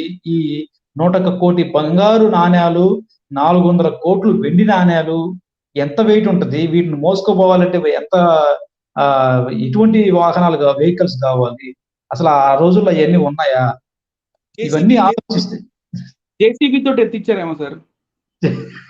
నిజమే, అట్లా అనిపిస్తుంది. జేసీబీలు యంత్రాలు, మీరు వాల్మీకి రామాయణంలో కూడా యంత్రాలు వాడారంట వారధిని కట్టేదానికి. ఎక్కడి నుంచి వచ్చాయో మరి. అసలు అంత టెక్నాలజీ అప్పుడు ఎక్కడిది లేదు. ఇవన్నీ కూడా మనం ఆలోచిస్తే ఇవన్నీ కల్పిత కట్టుకథలు అని చెప్పి స్పష్టంగా అవుతుంది, అర్థమైపోతుంది ఈజీగా. అలాగే మనం వాల్మీకి రామాయణం యుద్ధకాండ 22వ అధ్యాయంలో ఐ థింక్ 58వ శ్లోకం ఏదో, నాకు ఐ డోంట్ రిమెంబర్ పర్ఫెక్ట్లీ, కానీ 52వ అధ్యాయంలో నాకు మంచి గుర్తుంది. సముద్రం అంటే 52వ సర్గలో సముద్రానికి వెళ్ళి నేను బాణం వేసేస్తాను, దారి ఇవ్వట్లేదు, నాకు వారధి కట్టాలి అది ఇది అన్నప్పుడు సముద్రానికి భయం పుట్టి సముద్రం మాట్లాడుతుంది శ్రీరాముల వారితో. మాట్లాడినప్పుడు వీళ్ళు సరే మీరు ఒక బ్రిడ్జ్ కట్టుకోండి నా మీద అన్నప్పుడు వీళ్ళు బ్రిడ్జ్ కట్టడం మొదలు పెడితే ఏనుగంత సైజులో ఉన్న పెద్ద పెద్ద కొండల్ని వీళ్ళు వానరులు యంత్రములతో లాగెను అని ఉంటుంది. అదే మరి అప్పుడులో జేసీబీలు కూడా ఉన్నాయని మరి థ్యాంక్ గాడ్ ఇంకా జేసీబీ కంపెనీ రాలేదు, లేకపోతే అది కూడా రాసేసేవాళ్ళు. రాసేస్తారండి, ఏమైనా రాసేస్తారు. రాసేస్తారు ఒకటి, వీళ్ళు నమ్మడం, మరి దాన్ని నమ్మడం వీళ్ళు ఎవరు, ఇప్పుడున్న మన అపర మేధావులు ఉంటారు కదా, ఈ బొక్కల డాక్టరు, దీన్ని మళ్ళీ కవర్ చేసుకోవడం. నేను ఈ ఛానల్ పెట్టిన కొత్తలో బ్రదరు, స్టార్టింగ్ లో ఛానల్ పెట్టిన సంవత్సరానికో ఏమో రామాయణం చదివేశాను. రామాయణం చదివేసి బొక్కల డాక్టర్ని అడిగాను. నా ఛానల్ ఇప్పుడు కూడా అవైలబుల్ ఉంది, ఆ వీడియోలు 5 ప్రశ్నలు అడిగాను. ఈ బొక్కల డాక్టరు ఆ ప్రశ్నలకు సమాధానం చెప్పకపోగా, మీరు శుభ్రంగా పులిల శ్రీరామచంద్రుడు పుస్తకాలు తర్జుమా చేసిన తర్జుమాలు ఉన్నాయి, అవన్నీ చదవండి, మీ డౌట్లన్నీ క్లియర్ అయిపోతాయి అని చెప్పాడు. ఈయన చెప్పడం రాలా, సైన్స్ కు విరుద్ధంగా ఇన్ని ఉన్నాయండి, ఒక 5 ఉన్నాయండి మీ గ్రంథాల్లో రామాయణంలో, వీటికి సమాధానం చెప్పండి చెప్పి ప్రశ్నిస్తే సమాధానం చెప్పకపోగా, మీరు ఆ అయ్యగారు తర్జుమా చేసిన తర్జుమాలని శుభ్రంగా చదవండి, మీకు అంతా ఫుల్ క్లారిటీ వచ్చేస్తుంది అని చెప్పాడు. అంటే చేత కాదని డైరెక్ట్ గా చెప్పలేక మనల్ని మళ్ళీ చదువు, మేము ఆల్రెడీ చదివేది మేము అడుగుతున్నావా అంటే మళ్ళీ చదవటం ఎవరన్నా చదువుతారు సార్. మనం అధ్యయనం చేసాము, రీసెర్చ్ చేసాము, రాత్రులు పగళ్ళు కూర్చొని ఒక్కొక్క శ్లోకం దాని అర్థం ఏంటి, దానికి అది ఆత్మీయ అర్థమా, అది భౌతిక అర్థమా, మరి దీనికి ఆర్కియాలజికల్ ఎవిడెన్స్ ఉందా, కొన్ని కాయిన్స్ ఉన్నాయా, ఆయా మ్యాప్స్ ఏం చెప్తున్నాయి, హిస్టరీలో కూర్చుంటుందా, ఇవన్నీ మనం అధ్యయనం చేసి కానీ కదా మనం ప్రశ్నించాం. నిజంగా ఈ మాటను కూడా మనం యాడ్ చేయాలి లైవ్ పూర్వకంగా. నా మట్టుకు నేనైతే మన లైవ్ లో ఎలాగో మీరు చేస్తున్నారు, నేను పర్సనల్ గా చేసే వీడియోలో కూడా, నేను పర్సనల్ గా కౌంటర్ ఇచ్చే వీడియోలో కూడా ఈ మాట మాట్లాడితే మనకు తిరిగి ఏ కౌంటర్ వస్తుంది, ఆ కౌంటర్ని మనం ఎలా డిఫెండ్ చేయాలి, వాడు అంటే అవతల వ్యక్తి ఏ విధంగా మాట్లాడతారో కూడా ముందు నేను ఊహించుకుంటా, ముందు నేను దాన్ని మైండ్ లో పెట్టుకునే మాట్లాడతా ఒక మాట. అవతల వ్యక్తి ఇంక మాట్లాడలేదు లేడు కదరా అనుకుంటేనే నేను మాట్లాడతాను.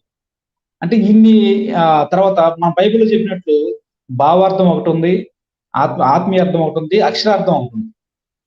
ఈ లెక్కలో కూడా మన బైబిల్ని ఏ దృష్టితో చూస్తామో వీళ్ళ గ్రంథాల్లో మనం మాట్లాడే విషయాలు కూడా ఆ విధంగానే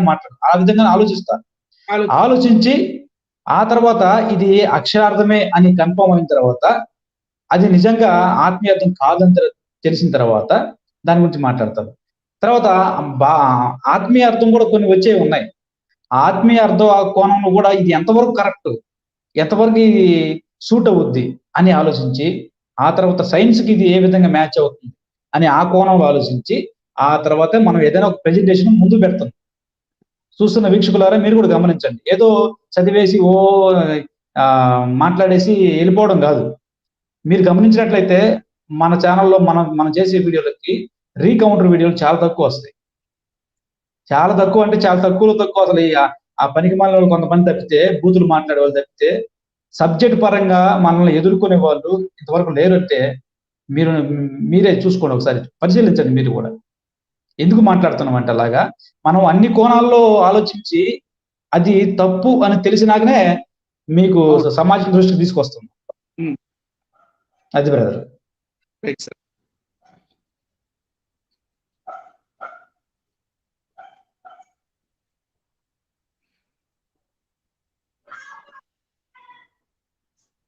అంటే ఆపరేట్ చేసుకుంటూ మాట్లాడాలి కదా. అవును. నెక్స్ట్, ఇది బంపర్ అండి. అసలు ఇది ఎంతటి బంపర్ అంటే, ఒక 5-10 నిమిషాలు ఎక్కువ టైం అయినా కూడా చూస్తున్న వీక్షకురారా, ప్లీజ్ ఇది మీకోసమే, ఎక్స్క్లూజివ్లీ ఇది మీకోసమే, మా కోసం కాదు. మేము చదివాము, మేము రీసెర్చ్ చేసాం, రాత్రులు పగళ్ళు అసలు ఏమేవో బుక్కులు కొనుక్కొని పీడిఎఫ్లు డౌన్లోడ్ చేసుకొని చదివి రీసెర్చ్ చేసి నోట్స్ రాసుకొని పాయింట్స్ రాసుకొని అలా ఆల్రెడీ. కానీ ఇక్కడ ఈ పాయింట్ కూడా ఇందాకటి నుంచి మీరు ఎంత ఇంట్రెస్ట్ గా విన్నారో, ఈ పాయింట్ మీకు డబుల్ ఇంట్రెస్ట్ గా మీకు ఈ పాయింట్ ఉంటుందని నేను అనుకుంటున్నాను. చూడండి, క్వశ్చన్ నంబర్ 4. వాల్మీకి రామాయణంలో, సార్ మీరు చదవండి సార్. వాల్మీకి రామాయణంలో గౌతమ బుద్ధుడి ప్రస్తావన మరియు చార్వాకుల ప్రస్తావన ఎందుకు వచ్చింది? గౌతమ బుద్ధుడి గురించి వాల్మీకి రామాయణంలో చెప్పబడింది. గౌతమ బుద్ధుడు ఎప్పటి వాడు? క్రీస్తు పూర్వం తర్వాత క్రీస్తు శకంలో ఉన్న వ్యక్తి. ఈ మధ్య 450 సార్. 50. హిస్టారియన్స్ కి కూడా ఎవరికి తెలియదు గౌతమ బుద్ధుడు పర్ఫెక్ట్ గా ఏ రోజు పుట్టారు. Right sir. ఒక 20 ఇయర్స్ తీసుకొని, ఒక 20 ఇయర్స్ ఇటు అటుగా తీసుకొని రఫ్లీ 450 BC అంటారు. క్రీస్తు పూర్వము 450 BCలో ఉన్న వ్యక్తి త్రేతాయుగంలో ఏం చేస్తున్నాడు? ఈ రామాయణంలో ఏం చేస్తున్నాడు? మళ్ళీ ఈ రాముడు ఈ బుద్ధుడితో మాట్లాడాడంటే ఇది మరి కాదు. ఈ బుద్ధుడితో రాముడు మాట్లాడాడంటే ఇవన్నీ కూడా మొన్న ఈ మధ్య కాలంలో క్రీస్తు పూర్వం గౌతమ బుద్ధుడు పుట్టిన తర్వాత రాసుకున్నారని అర్థం అయిపోతుంది. గౌతమ బుద్ధుడు పుట్టిన తర్వాత రాముడు ఉన్నాడంటే రాముడు ఎక్కడ ఉన్నాడు? వీళ్ళ లెక్క ప్రకారం కొన్ని కోట్ల లక్షల సంవత్సరాలు చెప్తున్నారు కదా. మరి అప్పుడు కోట్ల లక్షల సంవత్సరాల క్రితం ఉన్న రాముడు క్రీస్తు పూర్వం 450లో పుట్టిన గౌతమ బుద్ధుడితో ఎలా మాట్లాడతాడు? ఇవన్నీ కూడా కట్టుకథలు, కల్పితాలు బ్రదర్. కానీ కంటిన్యూ చేయండి. చదవండి సార్. వాల్మీకి రామాయణము అయోధ్యకాండము సర్గ 109. ఇక్కడ భావం నేను చదువుతున్నాను. చెడు మార్గమునందు ప్రవర్తించున్న బుద్ధి కలవాడవు, ఈ విధమైన ఆలోచనలతో సంచరించున్న నాస్తికుడు ధర్మ మార్గము నుండి. సార్ ఒక్క నిమిషం. Hello sir. చెప్పండి. ఏంది బొక్కల డాక్టర్ ఛానల్ పేరు చదువుతున్నారేంటి? నాకు కూడా అది అనిపించింది. ధర్మ మార్గము నుండి చ్యుతుడవు అయిన నిన్ను చేరదీసి మా తండ్రి గారిని నేను నిందించున్నాను. బుద్ధుడు చోరుని వంటి వాడు, అతడు నాస్తికుడిని తెలుసుకును, అందుచే అతడు ప్రజలకు శంకాపాత్రుడు. పండితుడు ఎన్నడూ నాస్తికులతో సంబంధము ఉంచుకొని రాదు అని చెప్తున్నాడు. అంటే ఇక్కడ బుద్ధుడు ఎటువంటి వాడో శ్రీరాముడు చెప్తున్నాడు. మా నాయన నిన్ను చేరదీసినందుకు నేను మా నాన్నగారిని నిందిస్తున్నాను, ఇలాంటి వాళ్ళని అసలు చేరదీయకూడదు. ఎందుకంటే నువ్వు బుద్ధి కలవాడు, ఈ విధమైన ఆలోచన సంచరించు నాస్తికుడు ధర్మ మార్గము నుండి తప్పిన వాడవు, కాబట్టి నిన్ను చేరదీసేందుకు మా నాన్న నేను నిందిస్తున్నానని చెప్పి మాట్లాడుతున్నాడు రాముడు. ఇప్పుడు ఈ రిఫరెన్స్ యొక్క కాంటెక్స్ట్ గురించి నేను 2 నిమిషాలు చెప్పాలనుకుంటున్నాను చూస్తున్న ప్రేక్షకులారా. ఈ రిఫరెన్స్ యొక్క కాంటెక్స్ట్ ఏంటంటే, శ్రీరాముడు 14 సంవత్సరాల వనవాసానికి వెళ్ళినప్పుడు అక్కడ చిత్రకూటం అనే ఒక ప్లేస్ దగ్గరికి వెళ్ళిపోయి అక్కడ తను ఉంటున్నప్పుడు వాల్మీకి రామాయణం అయోధ్యకాండ 91వ సర్గలో ఈ భరతుడు మన భరద్వాజ ముని ఆశ్రమానికి వెళ్ళి రాముడు ఎక్కడున్నారో చెప్పండి అది అంటే, సరే మొత్తం అక్కడ ఒక పెద్ద సైన్యము, ఎంతో మంది ఋషులు, మునులు, మళ్ళీ 3 తల్లులు కదా, ఈ 3 తల్లులు వీళ్ళందరినీ తీసుకొని రాముడిని ఎత్తుక్కుంటూ అడవిలోకి వెళ్తాడు. 106వ సర్గ దగ్గరకు వచ్చేసరికి భరతుడుకి రాముడు దొరుకుతాడు. అక్కడ దొరికిన తర్వాత, అన్న రా ప్లీజ్ వచ్చి మళ్ళీ నువ్వు రాజు అయిపో, నాన్న చనిపోయాడు, దశరథ మహారాజు చనిపోయారు, ఇంకా పెద్ద కొడుకే రాజు అవ్వాలి కదా, రా అది ఇది అంటే రాడు. అప్పుడు 108వ సర్గలో ఏమవుతుందంటే, భరతుడితో పాటు ఉన్న ఒక జాబాల మహర్షి అనే ఒక మహర్షి, సత్యకామ జాబాల అని కూడా అంటారు, జాబాల మహర్షి ఈ జాబాల అంటే జాబాలపూర్ నుంచి జబల్పూర్ వచ్చింది. మనకి మధ్యప్రదేశ్ లో ఛత్తీస్గఢ్ లో ఉండేది కదండి జబల్పూర్, మన ఛత్తీస్గఢ్ లోని, ఈ జాబాల నుంచి జబల్పూర్. సో వీళ్ళు చెప్పడం ఏంటంటే ఆ ప్రాంతంలోనే అప్పుడు రాముడు వారు కూడా ఉన్నారని. ఈయన ఏం చెప్తాడంటే 108వ సర్గలో మొత్తం బౌద్ధ మతం గురించి రాముల వారికి చెప్తాడు ఆయన. మీ నాన్న చనిపోయాడు కదా, ఇప్పుడు నువ్వు వనవాసం చేసే అవసరం లేదు, నువ్వు ప్రామిస్ చేసింది ఎవరికి? మీ ఫాదర్కి. ఇప్పుడు మీ ఫాదరే బతికలేరు, మీ ఫాదరే బతికలేనప్పుడు ఇంకా ప్రామిస్ కూడా పోయింది కదా, వచ్చేసే ఎవరు తండ్రి ఎవరు కొడుకు, ఈ పునర్జన్మలు అవి ఇవి ఏమి ఉండవు, నువ్వు వచ్చేసి రాజు అయిపో, ఇవన్నీ వేస్ట్ అవి ఇవి అని మాట్లాడితే రాముడికి కోపం వచ్చి, ఈయన జాబాల మహర్షి ఎవరు? ఈ జాబాల మహర్షి అని ఆయన బుద్ధిస్ట్ మాంక్, అంటే బుద్ధిస్ట్ బౌద్ధ సన్యాసి దశరథుడి దగ్గర ఉన్నాడు అని వీళ్ళు రాస్తున్నారు. ఈ బౌద్ధ మహర్షి ఈ శ్రీరాముల వారికి బౌద్ధిజం గురించి చెప్పినట్టుగా ఉంది.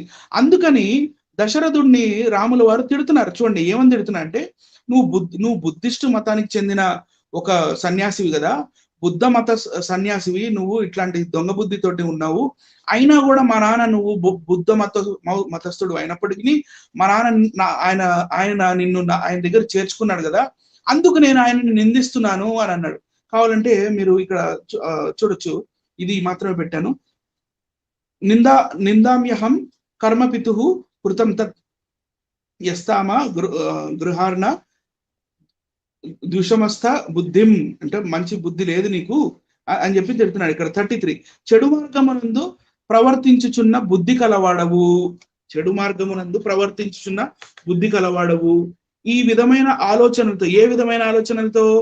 బుద్ధిస్ట్ థియాలజీ ఉన్న ఈ విధమైన ఆలోచనతో సంచరించున్న నాస్తికుడవు. ఎందుకంటే బౌద్ధులు దేవుడిని నమ్మరు, దేవుడు లేడు అని అంటారు. ధర్మ మార్గము నుండి చూతుడవు, అంటే సైడ్కి వచ్చేసావు, అంటే ధర్మ మార్గం భాస్కర్ రావు ఛానల్ నువ్వు చూడలేదు, చూతుడు అయిపోయావు. అయినా నిన్ను చేరదీసిన మా తండ్రి గారిని నేను నిందించుచున్నాను అని దశరథుల వారిని ఈయన రాముల వారు దూషిస్తున్నట్టుగా మనకి ఇక్కడ కనపడుతుంది. నెక్స్ట్ ఇదే 34 చూస్తే ఇక్కడ డైరెక్ట్ స్టేట్మెంట్ ఇచ్చేస్తున్నాడు, బుద్ధుడు చోరుని వంటి వాడు, యదాహి చోరా, యదా అంటే జస్ట్ లైక్ చోర్, జస్ట్ లైక్ దొంగ, యదాహి చోర స తదాహి బుద్ధ, బుద్ధుడు కూడా అలాంటి చోరుడే. ఇక్కడ బుద్ధుడు గురించి చెప్పట్లేదండి, ఒక ఆలోచన శైలి గురించి, ఒక ఆలోచన విధానాన్ని గురించి, లేకపోతే ఒక పర్టికులర్ కల్ట్ గురించి మాట్లాడుతున్నారు అని అంటే దే కెన్ కంఫర్ట్ డిబేట్. ఎందుకంటే ఇక్కడ శ్లోకంలో కూడా క్లియర్ గా ఉంది, యదాహి చోర స తదాహి బుద్ధ, బుద్ధుడు చోరును వంటి వాడు, అతడు నాస్తికుడని తెలుసుకొనుము, అందుచే అతడు ప్రజలకు శంకాపాత్రుడు, అంటే శంకాలో పెడుతున్నా, అంటే దేవుడు ఉన్నాడా లేడా అని. పండితుడు ఎన్నడూ నాస్తికునితో సంబంధం ఉంచుకొని రాదు. అంటే ఇక్కడ ఒక పాయింట్, ఒక మాట యాడ్ చేస్తాను కదా, చెప్పండి సార్. ఒకవేళ బుద్ధుడు అనే మాట బుద్ధిని గురించి మాట్లాడుతుంది అని చెప్పదలుచుకుంటే, అక్కడ దాని పక్కన చూడండి, అతడు నాస్తికుడని తెలుసుకున్నాము అన్నాడు. అతడు అనే పదాన్ని బుద్ధికి ఉపయోగిస్తారా, మనిషికి ఉపయోగిస్తారా? ఆ తర్వాత అందుచేత అతడు ప్రజలకు శంకాపాత్రుడు, పండితుడు ఎన్నడూ నాస్తికునితో సంబంధము ఉంచుకొనరాదు. అది బుద్ధి గురించి చెప్పబడింది. అయితే ఈ పండితుడు అనే వ్యక్తి నాస్తికునితో సంబంధం ఉంచుకొని రాదని ఎందుకు మాట్లాడుతారు? ఇక్కడ మాట్లాడుతుంది ఖచ్చితంగా బుద్ధుడి గురించే, బుద్ధిని గురించి కాదు, బుద్ధుడు అనే వ్యక్తి గురించే మాట్లాడుతున్నాడు అని స్పష్టంగా అర్థమవుతుంది. అంతగా ఇంకా క్లారిటీగా అనుకుంటే కౌంటర్ వీడియోలో చేయమని చెప్పండి, మన కౌంటర్ వీడియోలో రీకౌంటర్ ఇచ్చేద్దాం, ఇబ్బంది ఏముంది? Okay sir. ఇప్పుడు మన గౌతమ బుద్ధుల వారి గురించి 4 వాక్యాలు నేర్చుకుందాం అంతే, ఎందుకంటే సగం ఇన్ఫర్మేషన్ ఇవ్వకూడదు. గౌతమ బుద్ధుడి చరిత్ర. బుద్ధ వాజ్ అ ఫిలాసఫర్, ఆయన ఫిలాసఫర్, మంచి ఫిలాసఫర్. మెండికాంట్ అంటే భిక్షువు, మెడిటేటర్ అంటే మెడిటేషన్ చేసి యోగా చేసే ఆయన, స్పిరిచువల్ టీచర్ ఆధ్యాత్మిక గురువు, అండ్ రిలీజియస్ లీడర్ అంటే మతాన్ని చెప్పే లీడర్ కూడా. Who lived in India 5th to 4th century BCE. He is revered as the founder of world religion of Buddhism, right sir? And worshipped by most Buddhist schools as the enlightened one. Enlightened one అంటే సిద్ధార్థ అంటే సిద్ధిని పొందినవాడు అని. Who is believe to have transcended karma and escape the life of. ఇక ఈయన he taught for around 45 years, 45 సంవత్సరాల పాటు బౌద్ధిజాన్ని ఆయన స్ప్రెడ్ చేస్తూ జనాలకి బౌద్ధిజం గురించి చెప్తూ ఆయన ఉన్నాడు. దుఃఖానికి మెయిన్ కారణం ఏంటంటే ఆశ పడకూడదు, దేని మీద ఆశ ఉండకూడదు. ఆశ ఉంటేనే మీకు దుఃఖం కలుగుతుందని చెప్పిన ఆ గౌతమ బుద్ధుడు 4th century BC లో ఉన్న ఆ బుద్ధుడు ఇక్కడ మనకి ఈ రిఫరెన్స్ లో కనపడడం అనేది మనకి కొంచెం ఆలోచన. ఇది అసలు ఏది సెట్ అవ్వలేదు. నేను ఇప్పటికి మనం 4 questions అడిగాం. ఏది ఈ మహాజనపదాల్లో చెప్పబడిన ఈ మన సూరసేన, లేకపోతే ఇట్లాంటి రాజ్యాలు ఉన్నాయి కదా సార్, మాద్రక, మత్స్య, ఇట్లాంటి రాజ్యాలు. ఇలాంటి రాజ్యాలు జస్ట్ 2500 సంవత్సరాల క్రితం ఉన్నాయి. మరి అది త్రేతాయుగం ఎలా అయింది? మళ్ళీ యవనులు, సకులు, కాంబోజులు అన్నారు, వాళ్ళు క్రీస్తు శకానికి చెందిన వాళ్ళు. తర్వాత గోల్డ్ కాయిన్స్ అన్నారు, ఆ గోల్డ్ కాయిన్స్ క్రీస్తు శకంలోనే వచ్చింది. మళ్ళీ వాల్మీకి రామాయణంలో మనకి బుద్ధుడు కనబడుతున్నాడు. బుద్ధుడు జస్ట్ 2500 సంవత్సరాల క్రితం ఆయనే. మరి ఈ త్రేతాయుగం అంటే అసలుకి మనం ఏమని కన్సిడర్ చేసుకోవచ్చు ప్రసాద్ గారు? త్రేతాయుగం అంటే ఇంకా 2500 సంవత్సరాల క్రితం అనుకోవాలి. అంటే ఈ త్రేతాయుగం కంటే మన బైబిల్ ముందు రాయబడిందని ఒప్పుకోవాలి. లేదు, త్రేతాయుగం అంటే 2500 సంవత్సరాలు కూడా మనం అనుకోలేము, ఫిట్ అవ్వట్లేదు. ఎందుకంటే మనకి వాల్మీకి రామాయణము ఉత్తరకాండ 42వ సర్గలో మనకు అక్కడ అది సీతామాదాయ హస్తేన మధుమైరేక అని అది ఉంటుంది చూడండి. అది పరిశుద్ధమైన మద్యం మైరేక మన మద్యం తాగించను. ఆ రిఫరెన్స్ ఎక్కడైతే ఉందో ఆ రిఫరెన్స్ కింద సీత అండ్ రాముడు వీళ్ళిద్దరూ 10,000 సంవత్సరాలు అయోధ్యని పరిపాలించను అని ఉంటది. 10,000 సంవత్సరాలు పరిపాలించెను అని రాసి ఉంటది అక్కడ. మరి ఇప్పుడు 2500 సంవత్సరాల క్రితం త్రేతాయుగం అన్నప్పుడు 10,000 సంవత్సరాలు రాముడు అంటే ఇంకా పరిపాలిస్తున్నాడా? 7,500 సంవత్సరాలు అక్కడ డెఫిషియెంట్ వస్తుంది కదా సార్. హిస్టరీకి ఫిట్ అవ్వట్లేదు. మరి దాని గురించి ఏం చెప్తారు సార్? కల్పితాలు బ్రదర్, అన్ని కూడా కల్పితాలు, స్పష్టంగా అర్థమైపోతుంది. దేర్ యు ఆర్ 10,000 సంవత్సరాలు పరిపాలించినప్పుడు మరి ఎప్పుడో కనీసం 20,000 సంవత్సరాల క్రితం అన్నా ఈ త్రేతాయుగం ఉండాలి, 15,000 సంవత్సరాల క్రితం అన్నా ఉండాలి. కానీ చెప్పబడిన రాజ్యాలు, నాణ్యాలు, మరి ఆ ప్రదేశాలు, ఈ బుద్ధుడు, వీళ్ళందరూ జస్ట్ క్రీస్తు శకానికి, క్రీస్తు పూర్వానికి దగ్గరలోనే, ఆ బార్డర్ లోనే ఉన్నవాళ్ళు. సో ఆ బార్డర్ లో ఉన్న క్రీస్తు శకానికి, క్రీస్తు పూర్వానికి బార్డర్ లో ఉన్న కొన్ని రాజ్యాలని చూస్తూ నా చూపు ఎందుకో శుంగా డైనాసిటీ దగ్గరికి వెళ్ళింది సార్. శుంగులు అని కొంతమంది రాజులు ఉన్నారు. అందులో మెయిన్ రాజు ఆయన పేరు పుష్యమిత్ర శుంగ. ఈ పుష్యమిత్ర శుంగ అనే రాజు బ్రాహ్మణ రాజు, రైట్ సార్? ఇవన్నీ ప్రజలకి డైరెక్ట్ చూపిద్దాం.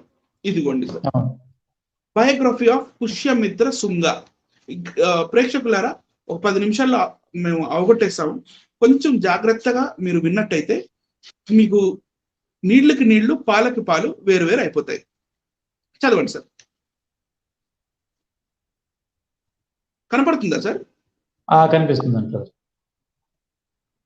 శుంగ వంశము క్రీస్తు పూర్వము 185వ సంవత్సరంలో సుమారుగా అశోకుని మరణానికి 50 సంవత్సరాల తర్వాత ఏర్పాటు చేయబడింది. అప్పటి మౌర్య చక్రవర్తి అయిన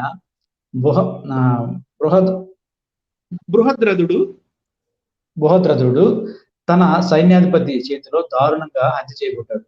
ఆ సైన్యాధిపతి పుష్యమిత్ర శుంగుడు. శుంగ వంశం వాడు, బ్రాహ్మణుడు. ఇతను సైనిక వందనం స్వీకరిస్తున్న రాజు బృహద్రథుడిని చంపి తర్వాత సింహాసనాన్ని అధిష్ఠించాడు. ఏది? ఈ బ్రాహ్మణుడు. ఇప్పుడు ఇక్కడ ఏంటంటే ఈయన సేనాధిపతి సార్. అయితే మీరు బాహుబలి సినిమా పార్ట్ 2లో ఇంటర్వెల్ సీన్ మీకు గుర్తు ఉండొచ్చు.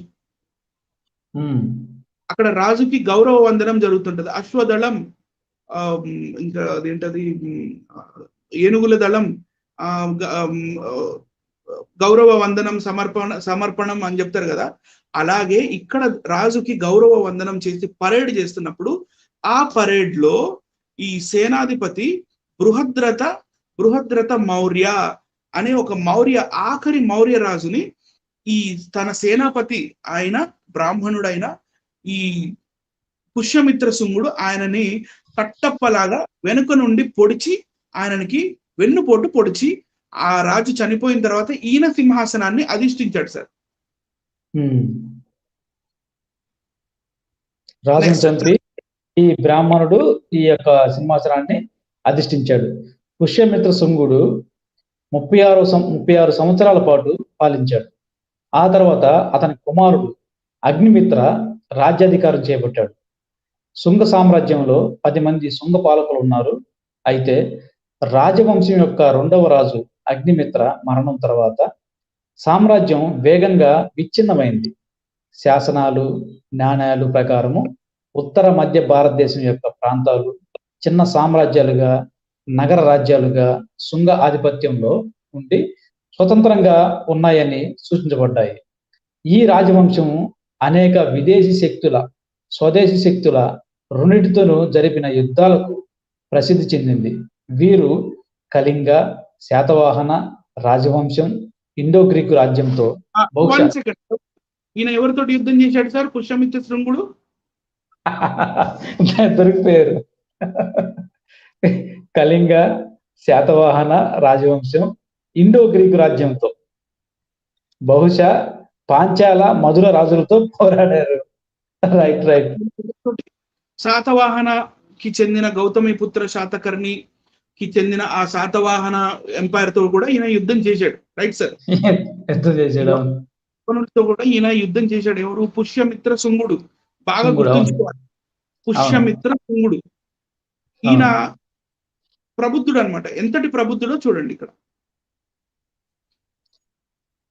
భారతీయ పురాణాల మూలాలు, భవిష్య పురాణం, ప్రతిసర్గ పర్వ వంటివి మౌర్య రాజవంశం తర్వాత బ్రాహ్మణిజం పునరుద్ధరణ, మిలియన్ల మంది బౌద్ధులను చంపడం గురించి వివరిస్తాయి.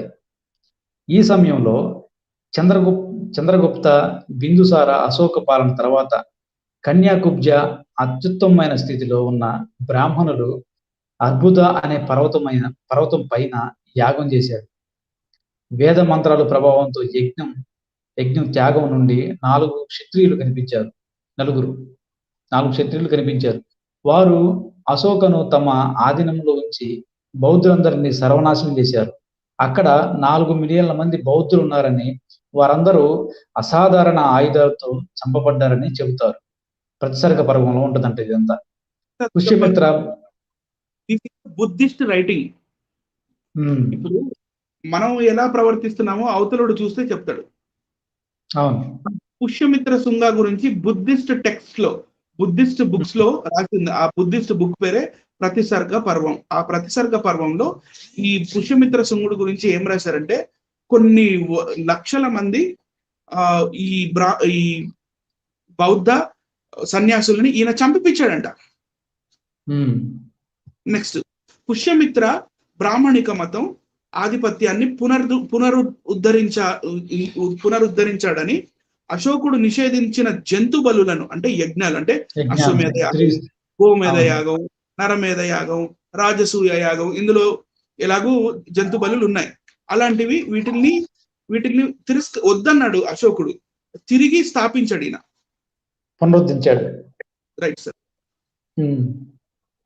నెక్స్ట్ సార్, మౌర్యుల తర్వాత అధికారానికి వచ్చిన మొదటి ఋష్యమిత్ర శుంగ బౌద్ధులను హింసించారని, ఇది బౌద్ధ మతాన్ని కాశ్మీరు, గాంధార, బాక్ట్రియా వరకు నెట్టివేసింది. బౌద్ధ మత గ్రంథాలైన దివ్యవదన, అశోక వదనలో బౌద్ధులను హింసించిన వృత్తాంతం వర్ణించబడింది. ప్రాచీన టిబెట్లను చరిత్రకారుడు తారానాథ బౌద్ధులను హింసించడం గురించి రాశారు. పుష్యమిత్ర బౌద్ధ మతాలను తగలబెట్టించి, స్తూపాలను నాశనం చేయించి, బౌద్ధ సన్యాసులను ఊచకోత పోయించాడు. వారి తలలను నరికి తీసుకుని వచ్చిన వారికి బహుమతులు ప్రకటించాడని కథనాలు ప్రచారం ఉన్నాయి. కానీ కొందరు ఈ కథలను అతిశయోక్తిగా భావిస్తారు. Okay, next sir. Pushyamitra 4. Pushyamitra 4 రెట్లు సైన్యాన్ని కలిగి ఉన్నాడు. బౌద్ధ మతాన్ని నాశనం చేయాలనే ఉద్దేశంతో ఆయన కుక్కట మారానికి వెళ్ళాడు. కాబట్టి పుష్యమిత్రుడు సంఘ రామాలను నాశనం చేశాడు. అక్కడ సన్యాసులను చంపి బయలుదేరాడు. కొంతకాలం తర్వాత ఆయన సకలాకు వచ్చి బౌద్ధ సన్యాసిని తలను ఎవరు తీసుకొచ్చాడో వారికి బహుమతి ఇస్తానని ప్రకటించాడు. దివ్యవదనంలో అశోకవదనం వృత్తాంతం అన్నమాట. అశోకవదన అనేది the most famous book sir. ఈ అశోకవదన అనే బుక్ లో ఈ పుష్యమిత్ర శృంగ గురించి ఇలా రాసి ఉంది. కాబట్టి ఇంకొంచెం ముందుకెళ్తే ఇదంతా వద్దులేండి, ఇదంతా ఇక ఆయన ఎలా ఇది చేశాడు ఏంటి ఇవన్నీ ఇందులో. భారతీయ పురాణాల మూలాలు, భవిష్య పురాణం, ప్రతిసర్గ, పర్వ లాంటివి, మౌర్య రాజవంశం తర్వాత బ్రాహ్మణిజం, ఇవన్నీ ఓకే రైట్. నెక్స్ట్ వెళ్దాం. ఈ పుష్యమిత్ర శృంగుడు చేపించిన కాయిన్స్ అవి మనకు ఎక్కడో దొరకల, అయోధ్యలోనే కోసలలోనే దొరికినాయి. Right sir. ఈ పాయింట్స్ గుర్తుంచుకోండి. కొన్ని డేంజరస్ క్వశ్చన్స్ అడగబోతున్నాం ఇప్పుడు మనం, which are very very dangerous. ఆ డేంజరస్ క్వశ్చన్ ఏంటంటే కన్క్లూజన్ లో వస్తాయి సార్. చదవండి సార్. బౌద్ధ మతాన్ని ఎదుర్కోవడానికి వాల్మీకి రామాయణం ప్రచురించారా? వచ్చిందా డౌట్ సార్? అవును. ఎందుకంటే మనం రామాయణం మొత్తం ఫస్ట్ పేజ్ నుంచి లాస్ట్ పేజ్ దాకా చూస్తే అందులో చెప్పిన ప్లేసులు కానీ, నాణ్యాలు కానీ, లేకపోతే ఆయా సందర్భాలు కానీ, ఆ డైలాగ్స్ జరిగిన ఈ డైలాగ్స్ విషయాలు కానీ, ఆ ప్లేసెస్ కానీ, ఇవన్నీ హిస్టారికల్లీ కూర్చోట్ల, సెట్ అవ్వట్లేదు, సింక్ అవ్వట్లేదు, అసలు సెట్ అవ్వలేదు, సింక్ అవ్వలేదు. And at the same time time line అనేది ఒకటి ఉంటుంది, అంటే from this period to this period అని ఒకటి ఉంటుంది. కానీ రాముడు 10,000 సంవత్సరాలు పరిపాలించను అనే దాని దగ్గర మొత్తం అన్ని క్లెయిమ్స్ ఎగిరిపోతున్నాయి, గందరగోళం అయిపోతుంది. కాబట్టి ఈ రామాయణంలో చెప్పబడిన రాజ్యాల యొక్క నాణ్యాలు, మళ్ళీ ఆ రామాయణంలో చెప్పబడిన ప్రదేశాలలో దొరికిన నాణ్యాలు, ఇవన్నీ చూస్తే ఇవన్నీ పుష్యమిత్ర శృంగుడి దగ్గరికే వెళ్తున్నాయి అన్ని. ఆ టైం లైన్ కూడా చూడండి, BC 184 ఆ టైం దగ్గర నుండి. Right sir. నెక్స్ట్ అయోధ్యకాండలో బుద్ధుడి ప్రస్తావన తేవడానికి కారణం అదేనా? ఇప్పుడు క్లియర్ అయిందా సార్? అవును. పుష్యమిత్ర శృంగుడు బుద్ధుల్ని చంపటం ఏంటి, మళ్ళీ బ్రాహ్మణ రాజు అయ్యుండి బ్రాహ్మణత్వాన్ని ఇది బ్రాహ్మణవాది అయ్యున్న ఈయన ఇంతమంది బుద్ధుల్ని చంపిని, మళ్ళీ ఆ టైంలో ఈ రాముడు బుద్ధుడిని నిందిస్తున్నట్టుగా చూపించి అని చెప్పి రాయడం వల్ల మనకి డీపర్ థింకింగ్ చేయడం వల్ల మనకి ఈ థాటే వస్తుంది కూడా. అవును సరే. ఆ తర్వాత శ్రీరాముడు రాజధాని అయోధ్య, అలాగే పుష్యమిత్ర శృంగుడి రాజధాని కూడా అయోధ్యనే. దశరథుడి రాజ్యం పేరు కోసల, అలాగే పుష్యమిత్ర శృంగుడి రాజ్యం పేరు కూడా కోసలనే. ఇప్పుడు నాదొకటి ఇక్కడ డౌట్ ఉంటుంది, చెప్పండి సార్. పుష్యమిత్ర శృంగుడు ఉన్నాడు కాబట్టి అతని కాలంలో ముద్రించబడిన ఈ నాణ్యాలు, ఈ కాయిన్స్ అనేవి దొరికాయి, క్లియర్ ఇది. సరే. ఇప్పుడు రాముడు, దశరథుడు వీళ్ళందరూ లేరు కాబట్టి వీళ్ళకి దొరకలేదు. సరే, అదే ఫ్యాక్ట్ అనిపిస్తుంది. ఏదైనా ఉన్నదంటే ఇప్పుడు యేసుక్రీస్తు ప్రభుల వారి గురించి కూడా మనం ఆలోచిద్దాం. యేసుక్రీస్తు ప్రభుల వారి కాలంలో కూడా ఓకే దశరథుడు మరియు శ్రీరాముడు అశ్వమేధ యాగం చేశారు, అలాగే పుష్యమిత్ర శృంగుడు కూడా అశ్వమేధ యాగం చేశాడు.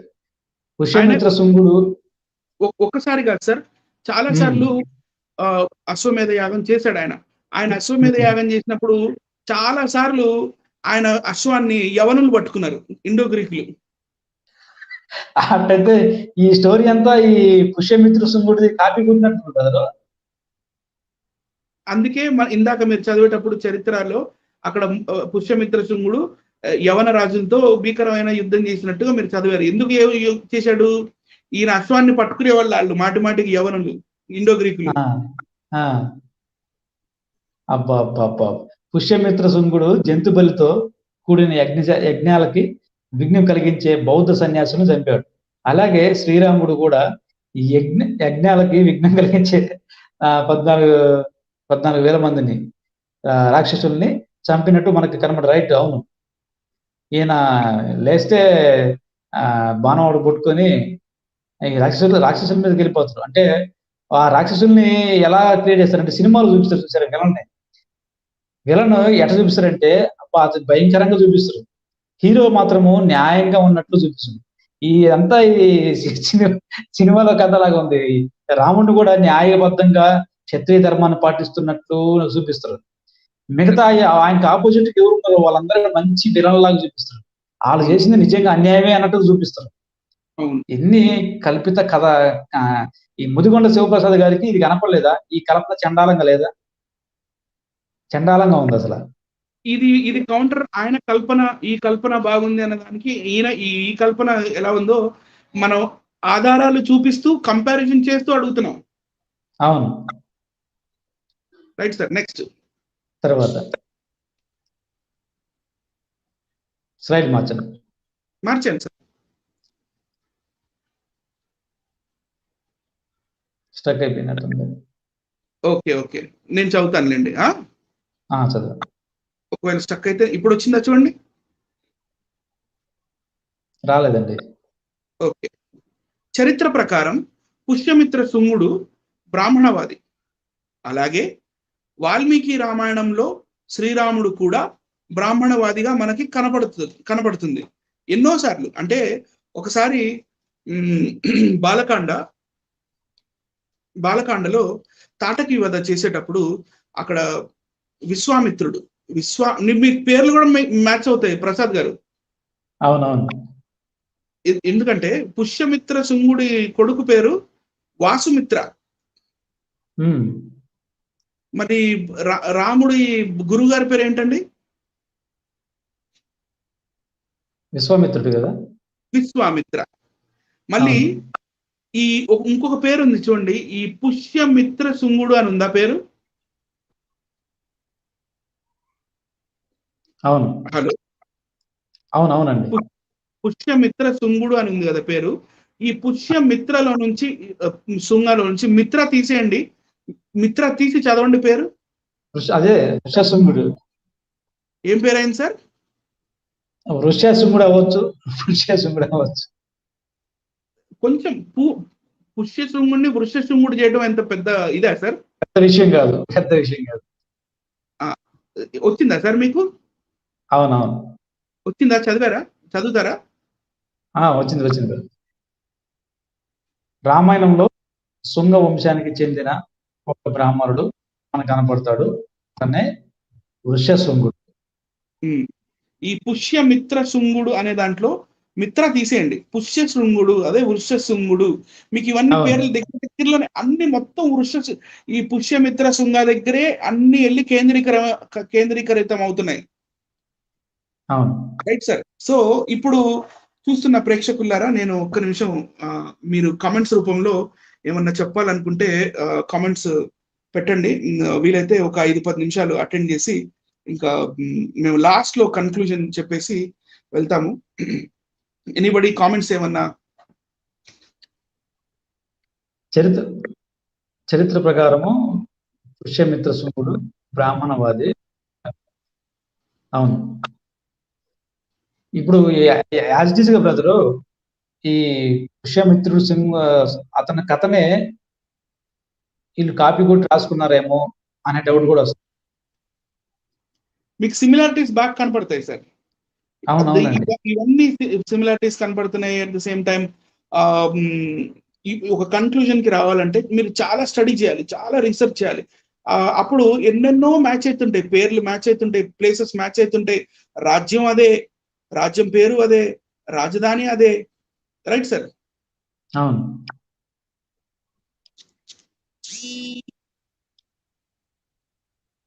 యేసుక్రీస్తు ప్రభుల వారి కాలంలో కూడా వాళ్ళు వాడిన నాణ్యాలు అనేవి ఉన్నాయి బ్రదర్. ఆయన నిజంగా ఉన్నాడు అనే దానికి వాటిని బట్టి కూడా చెప్పొచ్చు. జీవించాడు అనే దాని గురించి. కానీ ఈ రాముడు, ఈ దశరథుడు, ఈ సీతాదేవి వీళ్ళందరూ నిజంగా భూమి మీద బ్రతికారు అనే దానికి ఎటువంటి ఆధారాలు కనిపించలేదు. టోటల్ గా ఈ రోజు జరిగిన ఈ లైవ్ లో వీటిని ఆధారంగా చేసుకుంటే రామాయణం అనేది క్రీస్తు పూర్వము అంటే దాదాపు 2500 సంవత్సరాల క్రితము నుంచి రాయబడదని చెప్పి క్లియర్ గా అర్థమవుతుంది. మరి ఇటువంటిప్పుడు ఏమవుతుంది? మరి రాముడు సీతాదేవి కొన్ని వేల సంవత్సరాల నుంచి ఉన్నారు అనేది కల్పితం అనిపిస్తుంది. ఆయన క్యారెక్టర్ కూడా ఒక కల్పితం అనిపిస్తుంది. ఇప్పుడు నెక్స్ట్ మనం ఫైనల్ టచ్ లోకి వెళ్దాం సార్. ఫైనల్ టచ్ లోకి ఈ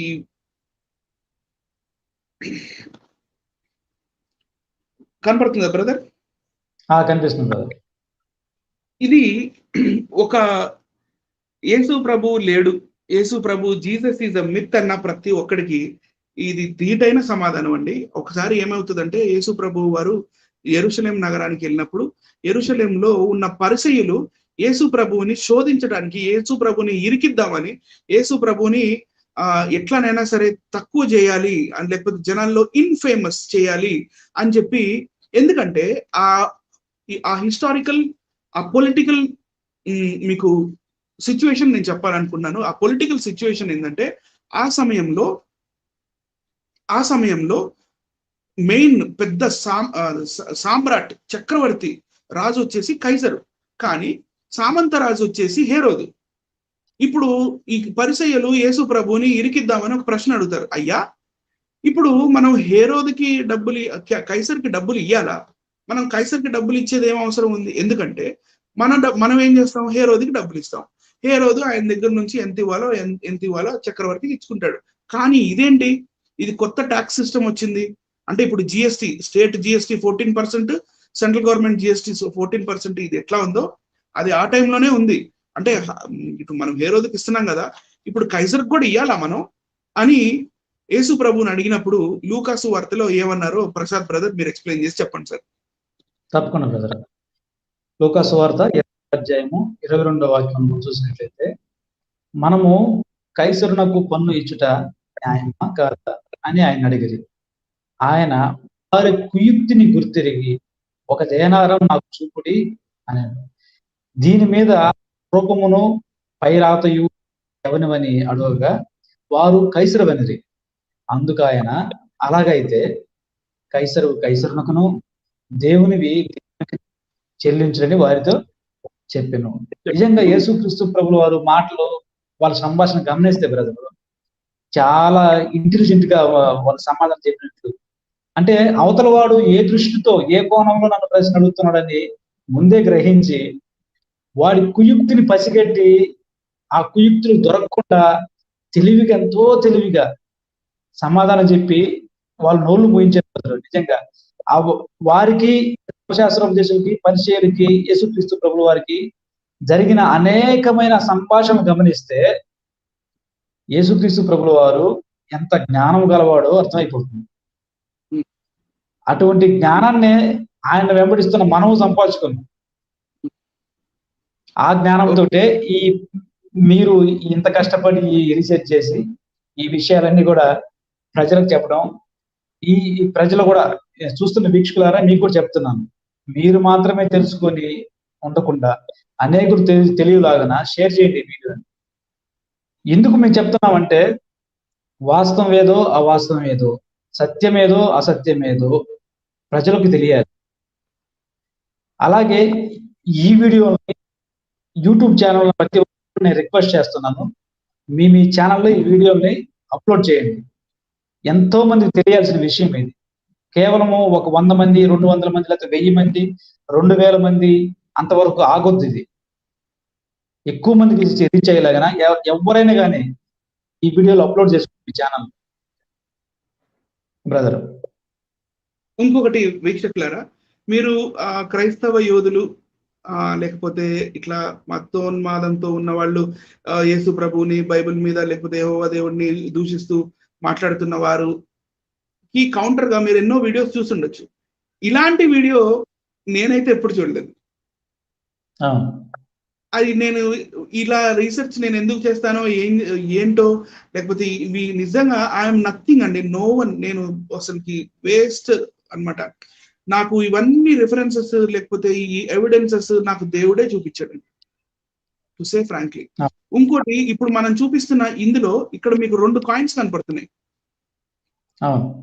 జీసస్ క్రైస్ట్ ఏదైతే కాయిన్ గురించి ఇక్కడ మాట్లాడుతున్నారో ఆ కాయిన్ సేమ్ కాయిన్ కాకపోయినా ఆ కాలంలో ప్రచురితంలో ఉన్న కాయిన్ ఇదే. అవును, విత్ ఆయన అడగచ్చు అటు చూడండి బ్రదర్, దీని మీద రూపమును పై రాతయు ఎవరు? ఒకటి రూపము, రెండవది రాత. అంటే 20 రాత ఎవరు అని అడిగితే కైసరు అన్నారు. 24వ వచనంలో దీని మీద రూపమును పై రాత ఎవరివి అని అడిగారు జీసస్ క్రైస్ట్. పైన రాత ఉంది, మళ్ళీ ముఖం కూడా ఉంది, మళ్ళీ రాత మీద ఏముంది ఒకసారి చదవడానికి ట్రై చేద్దామా? ఇక్కడ అగస్టస్ అని రాసింది, అగస్టస్ మీకు ఇక్కడ కనపడుతుంది. ఆగస్టస్,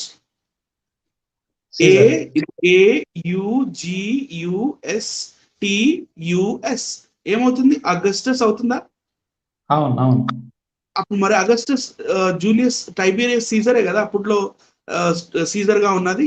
మళ్ళీ మరి యేసు ప్రభుకి తీర్పును తీర్చిన గవర్నర్ పేరు ఏంటండి? పొంతు పిలాతు. ఇక్కడ మీకు పక్కన ఉన్న కాయిన్ లో వెనకాల వైపు పాంటెస్ అని కనపడుతుందా? పాంటిఫ్. పొంతు పిలాతు కాలం నాటి కాయిన్ ఇది. సో రాజు వచ్చేసి Augustus Caesar, Augustus Julius Tiberius Caesar, right. మళ్ళీ గవర్నర్ వచ్చేసి పాంటిఫ్, ఇక్కడ రాసింది పొంతు పిలాతు. అరే how can Bible be wrong sir? Bible అసలు రాంగ్ అవ్వలేదు. ముదిగుండ గల్పన చండాలంగా ఉందంటే ఇంకేం చెప్పలేదండి. నిజంగా బ్రదరు, ఒక కుట్రపూరితమైన అంటే క్రైస్తవులు దినదినానికి అభివృద్ధి చెందుతున్నారు. వీరిని ఎలాగైనా తప్పించాలి, ఎలాగైనా ఈ అంటే శ్రీకృష్ణుడు అంటారు కదా బ్రదరు, ఏదో డైలాగ్ అంటాడు, భలే ఉంటుంది ఆ డైలాగ్.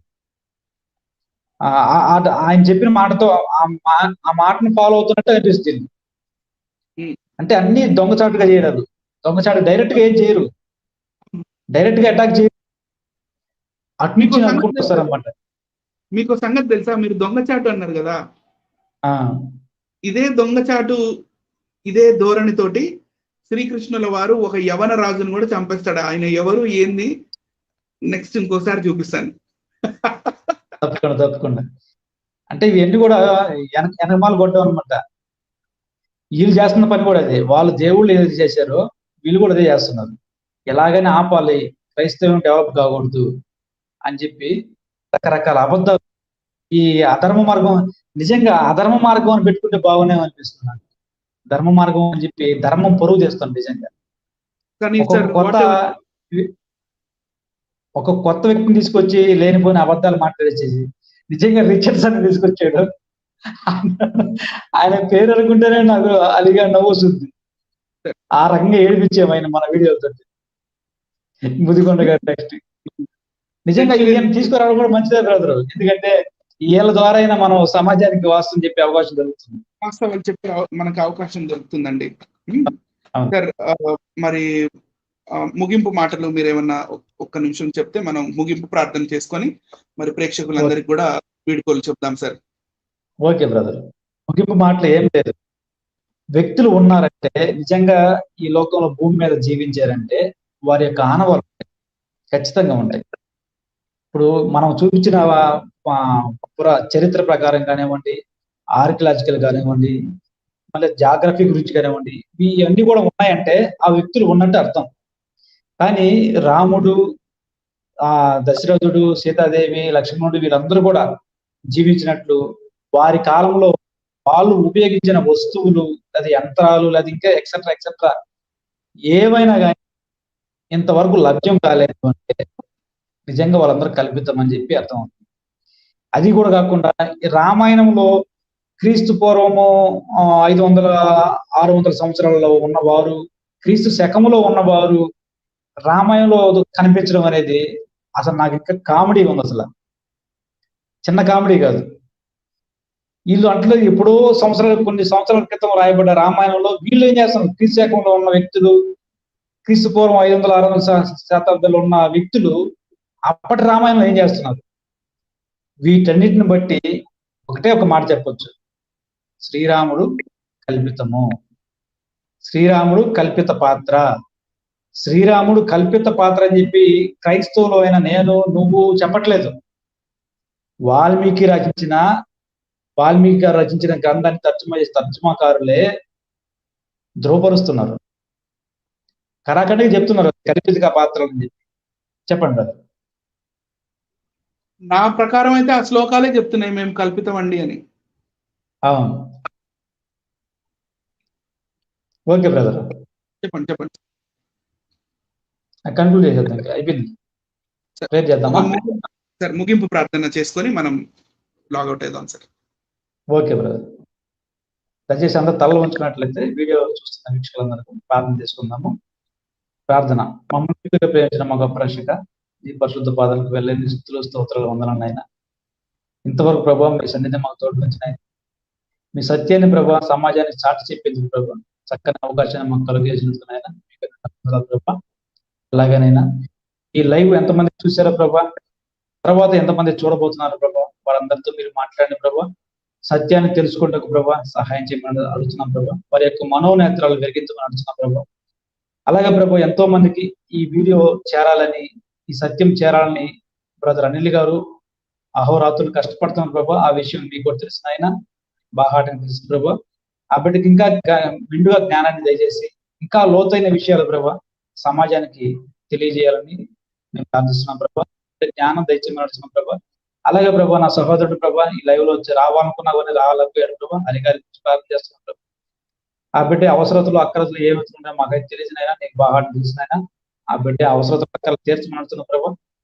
నీ చిత్తమైతే ప్రభా మరొకసారి మేము లైవ్ లో పాల్గొని అనేకమైన విషయాలు మరొక దినం మాకు ప్రసాదించమనుతున్నాం ప్రభా.